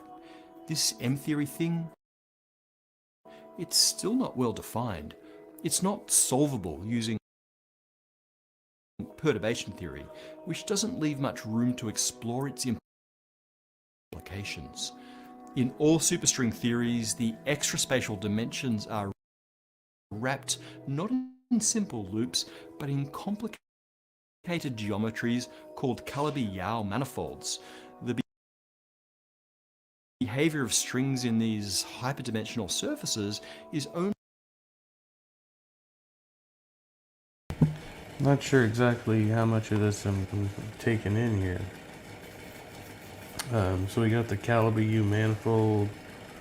We got the strings. We got the S, the T, and the M. Okay, and then we're gonna. There's strings. There's definitely strings involved in this somehow. Okay, I kind of, you know. I understand, sort of. Not really.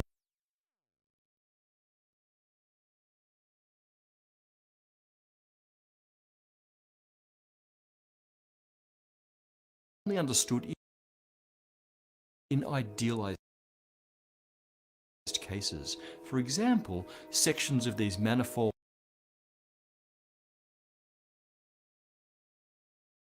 that can be approximated as simple tubes, like in Kaluza-Klein theory.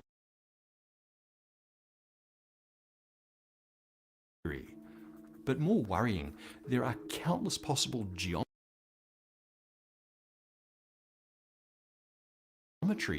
countless Calabi-Yau manifolds to choose from. The standard number given is 10 to the power of 500 different topologies. The actual number is a lot higher. This is the string landscape. Each geometry for the compactified dimensions implies a different set of properties for vibrating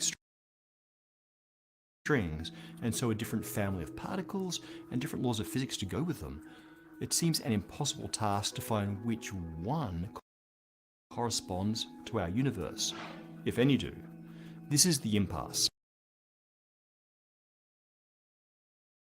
In principle, the standard model lives somewhere in the string landscape, but without knowing the geometry of the extra dimensions, this can't be verified, nor can we make testable predictions beyond the standard model. Well, there is supersymmetry. Essentially, all string theories require supersymmetry in order to work. Physicists at Large Hadron Collider had expected to find supersymmetric particles by now. They haven't. There's a hint from cosmic rays, we talked about it earlier, but string theories are still rightly concerned. Their elegant theory, which was converging so beautifully, has stalled. Will they follow the example of Hermann Weyl and choose beauty over truth? One last word on Weyl. His idea of explaining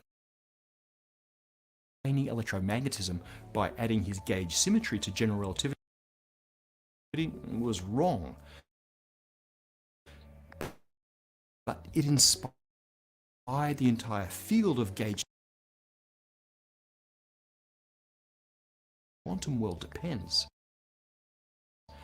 It also gave us the sought-after quantum electromagnetism in the end, just with a slightly different symmetry. So, perhaps string theorists should also stick to their guns. As wrong or incomplete as current string theory may be, it may also be the inevitable early step as we I don't understand. seek an even more beautiful and ultimately more right understanding of space-time. Learning the physics required to understand string theory is tough. Thankfully, there are online tools that can help, like Brilliant, a problem-solving website that teaches you I see what they did there. You see how they did that? difficult topics and think like a scientist by breaking up complexities What we're into talking about? understandable pieces. And I instead of forget just Brilliant. listening to lectures, you get to master concepts by solving interesting and challenging problems. So, whether you want to learn about special relativity, quantum physics, or brush up on your complex algebra and differential equations, you can learn more at brilliant.org/spacetime. Now, before I get to comments, don't forget to check out our all-new... Dude, I'm trying to... This thing is Spacetime not cooperating with me store. right now. And if you feel up for it, support us on Patreon. Links in the description. Now, last week we peered into the looking glass and saw how a universe that's spatially reflected in a mirror has fundamentally different I don't know if I can do it. laws of physics to our own. You had your own reflections on the subject. Socks with Sandals points out that parity inversion isn't the only thing Socks with Sandals reflected in a true mirror universe. And that's right, in a perfect reflection of our universe, not only are spatial coordinates flipped, charges are also reversed, and in fact, time is reversed too. Only when you reverse parity, charges, and time do you get a universe that behaves like ours. One full of mirror-reflected antimatter traveling backwards in time. Or so the CPT theorem tells us. And we'll get back to that real soon. And yes, if matter from that mirror universe broke through and came into contact with ours, it wouldn't be pretty. Infinity is bad luck. William wonders whether the helix of the DNA molecule would be reverse in a mirror universe. Well, I think the answer is both yes and I don't know, depending on how you think about it. William is referring to the fact that DNA always winds in a particular direction. It's chiral and always has the same chirality. We define DNA to be right-handed. So, if you look at DNA in a mirror, it's left-handed. But is its chirality determined by something fundamental about our universe? If DNA forms on another planet, is it always right-handed? Would a parity-reflected universe always have left-handed DNA? Now that's not so obvious. Right-handed DNA is built entirely of right-handed amino acids, but those are in equal abundance to left-handed amino acids in nature. So why only right-handed DNA? And it's likely because the first RNA precursor to DNA, just by chance, happened to form from right-handed amino acids. These could replicate, but only using other right-handed amino acids. After that, right-handed replicators were the only game in town, at least for the Earth. Some of you accused us of filming that episode in a mirror universe. Apparently balls were spinning clockwise when I said counterclockwise, left became right, and vice versa on multiple occasions. Some of you even heard Yi and Lang instead of Li and Yang. Come on people, if I was in a mirror universe, I'd have a beard, be evil, and be like Australian or something. Anyways, chiral So I'm in a... chauvinist as it seems, I guess you have a right to complain about the handedness. Or as James Driscoll puts it, come on with it's it. my parity, and I'll cry if I want to. Good show then. So I was just in Will Kincaid's Discord server, and Wildheart resurrected. Hey, good to see you. I mean, I remember somebody saying that dude died, man. I remember I saw a cat said so. It's like, I don't know if that was what I heard through the grapevine. I don't know if it's true though. I don't see anything about it in the Discord server.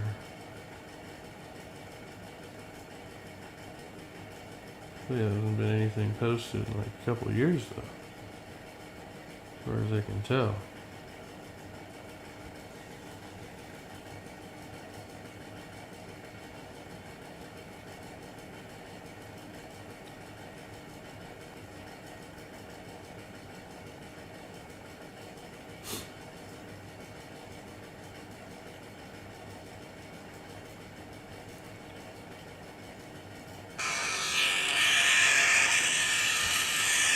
Yeah, I don't know. I guess I gotta do something later on or something. So, maybe at some point I'll try to go back to sleep. So that I can get up and then go wherever I gotta go. Later on, you know.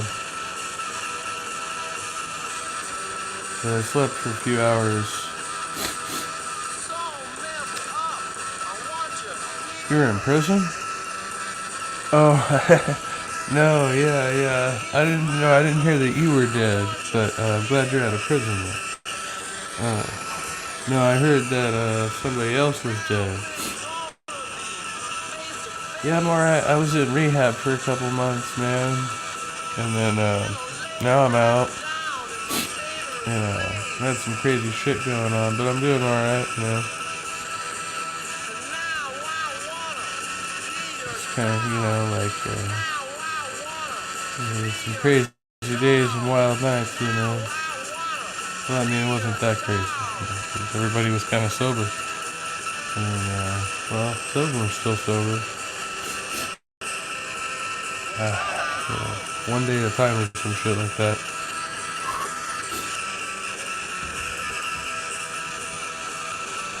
Personally, I kind of,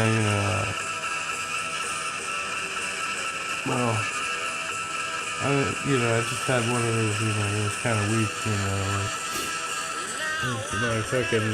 my ex died. I found out my ex died, and then, that was, so that happened, and then, basically the person that I was supposed to be moving in with was like, I don't know, pulled some weird stuff. I guess I really didn't have to leave, but I just decided I should leave, like it was a red flag, so I decided to leave there, but my stuff's still over there.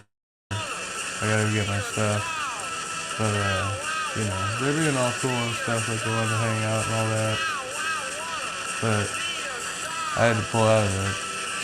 Yeah, my ex was like a sudden thing. She got sick really suddenly, but I kind of knew that she was headed that way because, she had been having problems for a while. Living that lifestyle or whatever. And so then I had that happen.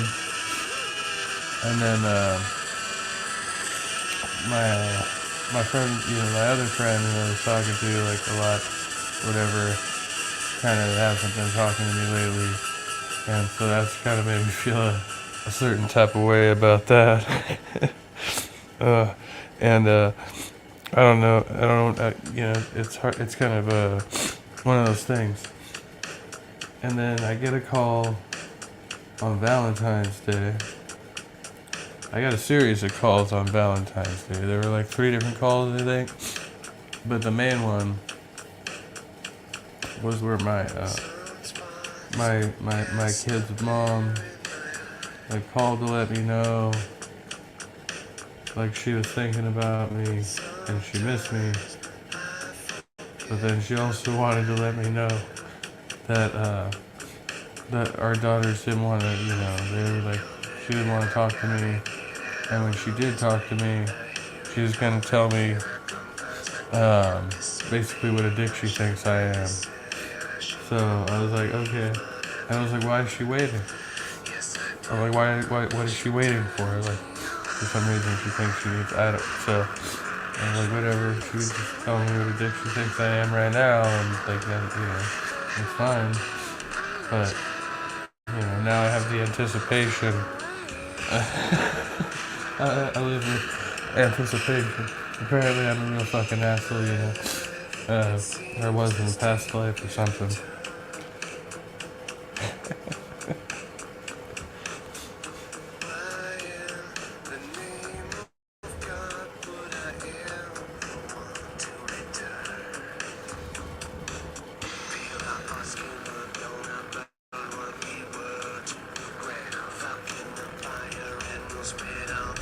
Such is life, man. What are you gonna do with it? What are you gonna do with this shit?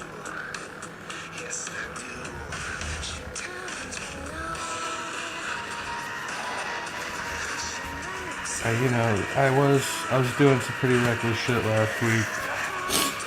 And I really fucked up. I was going to this place anyway. And so I was doing like over 100 miles an hour down the hill in Sausalito. And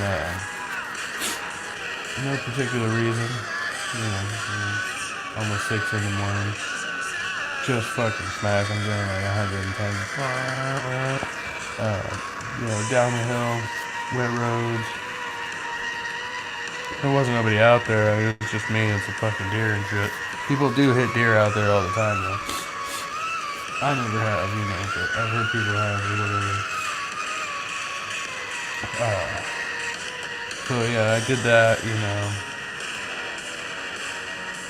and then I spent a couple days kind of like staying in my car. I didn't really have to stay in my car, I just did it. I don't know. But yeah, that's how I get by. Fucking doobies and adrenaline, man.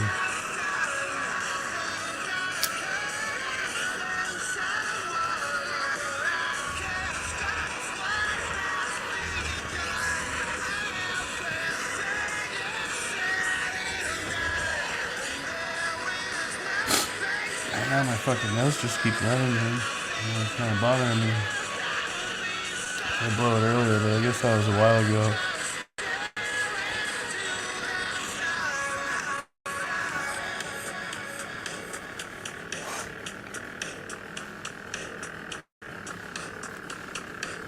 Trying to listen to this fucking this thing. I don't know. It's like the internet gets all finicky on me and shit. I don't want to do anything I tell it to do. I can't force it. I can't force anything to happen. I guess I need to like pay to upgrade my service or something like that. So I don't know what they expect from me here.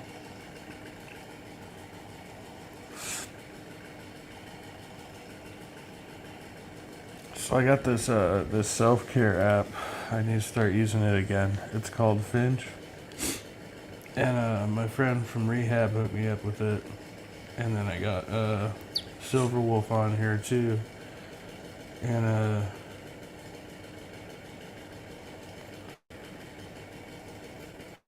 I don't know how to answer that question. It asks you how motivated you are for today. I'm like, get up, motherfucker. I'm getting back in bed. You can put like a custom option in there too, but got like your daily goals, like get out of bed, drink water, brush your teeth, wash your face, take your shower, shit like that. Anyway, and then you got a special gift, and you can hang out with your friends, like in Finchland or whatever. But it's like a little bird or some shit. But it's supposed to like remind you to do stuff to take care of yourself or whatever. So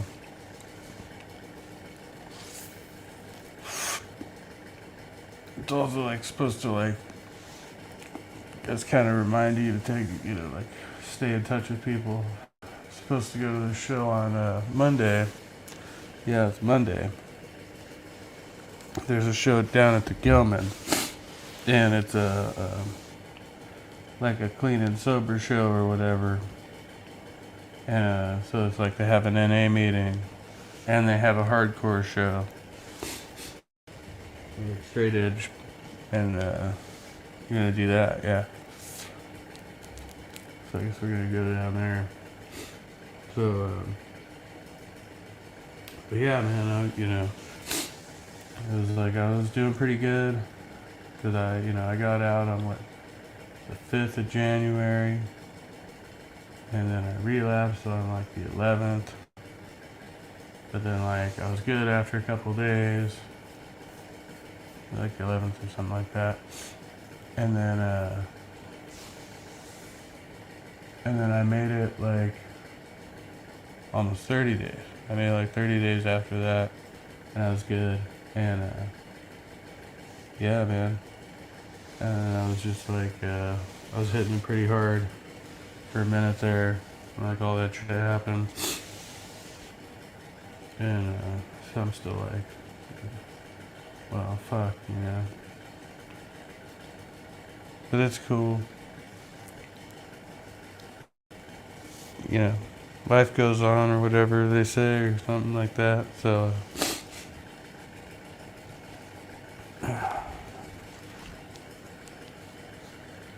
Oh, fuck, well. I've been rambling on about now.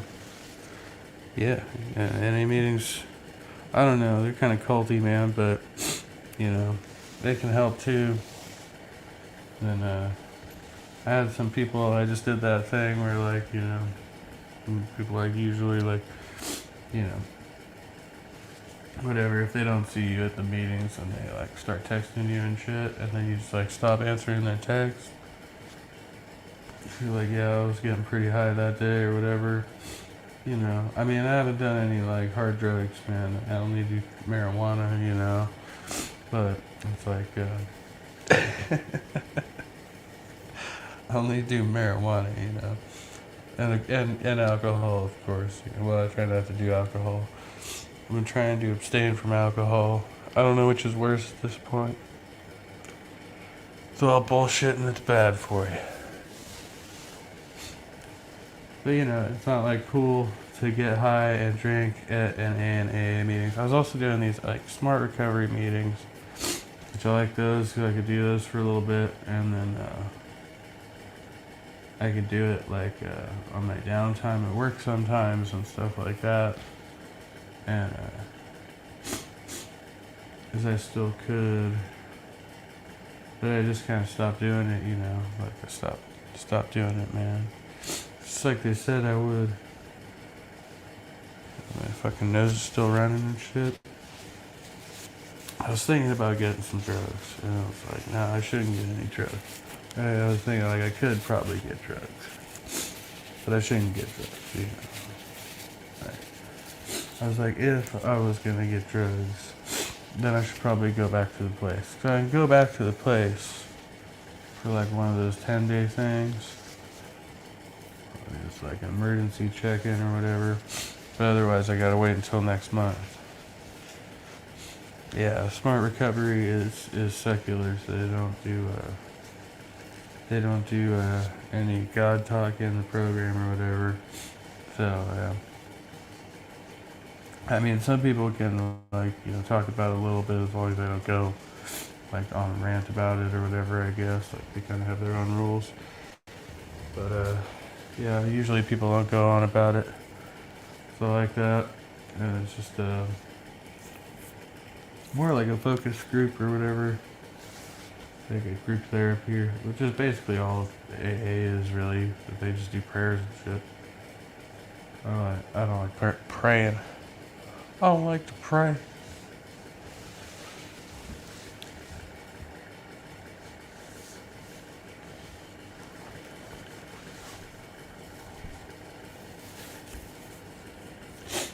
My whole face is just like falling out right now. I want to know what's happening here.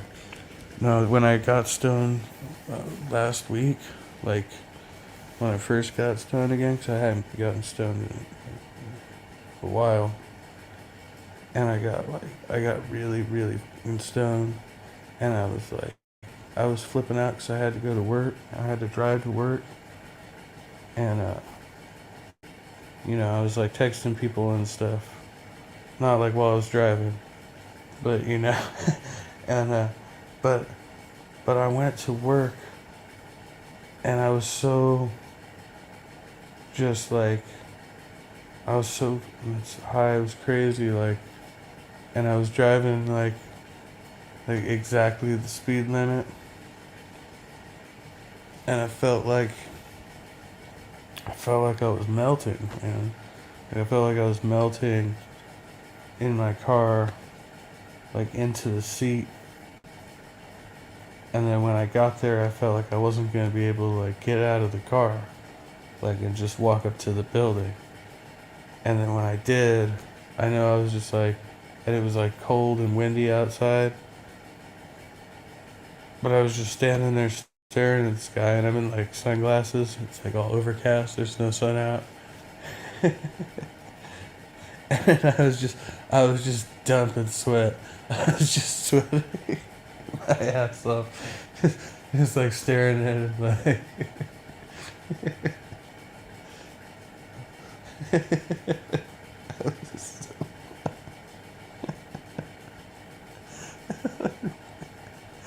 it was so bad. I was like stuck in my car. Oh, it was the worst thing ever. Yeah. I mean, you know, I've been going to meetings. I was going to a lot of meetings. I was supposed to do 90 meetings in 90 days. But I've got to do a lot to like make up for that. Like that first week I did a bunch. And then I didn't do any for like 3 or 4 days. And then I did more after that, but not. I wasn't doing like multiple ones in a day like the first week.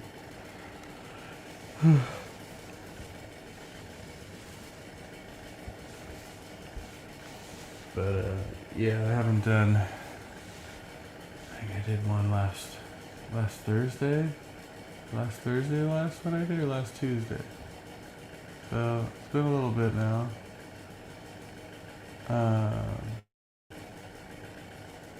You know, like most of them, like they don't want you to like go in there if you've been like drinking or using that day, or like you go like they don't want you to talk or whatever.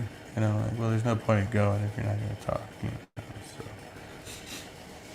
I'm here for the talking.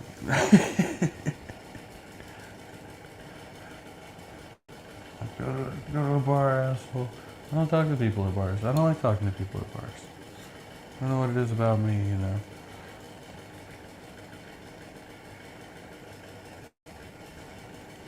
Talk to people here. Shit, I can just talk to myself half the time. I can talk to you. But I was saying I should probably kick this thing. Yeah. 4:35 in the morning, and yeah, I've got to try and get a few more hours of rest in here because I have some traveling to do in a little bit. I'll be traveling, so I better rest before I travel. You have rest before you travel, especially if you're driving. I do, yeah. Well, I sort of, I do have a sponsor. Should probably call him. I did, he tried to call me, and I texted him, but I didn't call him back, and I should probably call him, and not sure, you know, I was supposed to be looking for, anyway, I do have some people I was talking to locally, sort of, but I just haven't really been doing too much about that lately. Like just over the last week or so, I just decided to take a little time off, and well,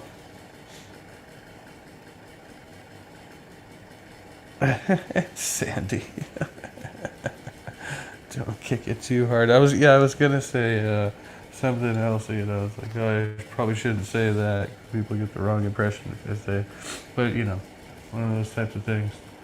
I have a sick sense of humor, you know, like, and I get the, you know, the response. What, you know, the response you would expect from people who don't, you know, have they're kind of normal or whatever. Like, I don't think anybody's really normal, but you know, people who don't quite kind of get, you know, how morbid my sense of humor can be. I have to, like, you know, tone it down a little bit because, you know, not everybody, you know, they're calling, you know, specialists and, you know, hotlines, and, you know, it's not like, you know, I don't need a medical intervention here. If I need a medical intervention, I suppose I know where to find one. You know, I've got them on speed dial on my phone. I've got somebody who will drive me out to the farm. You know, it's an actual farm. It is on. No lie, it's on a farm.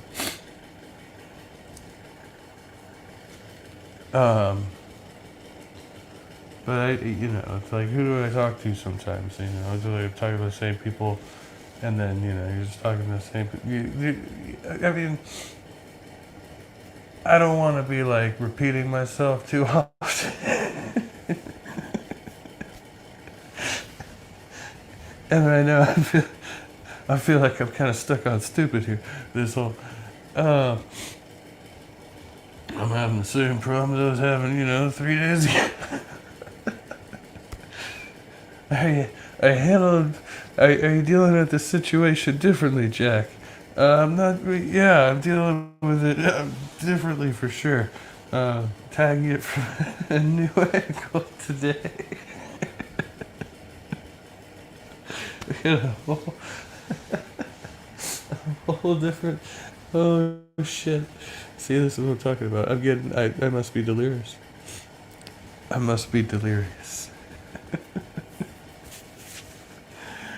Must be delirious. Dun-dun-dun-dun.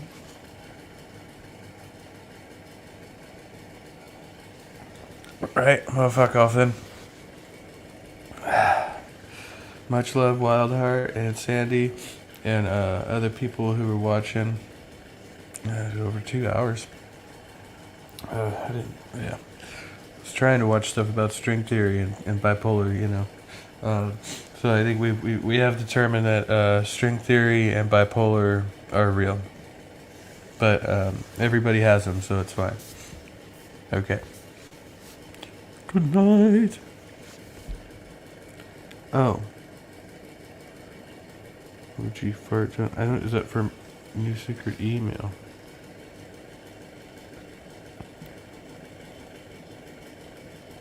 Yeah. I don't know if you're.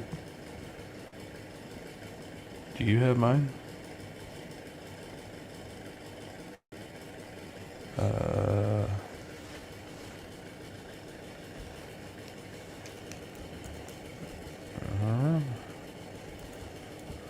No.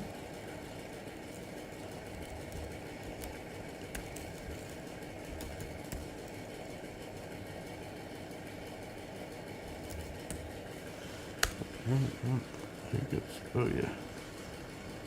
That should be it.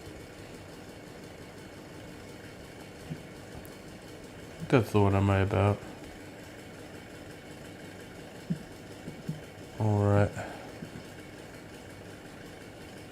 Thank you. Yeah. Yeah. I'll be contacting you. Good night.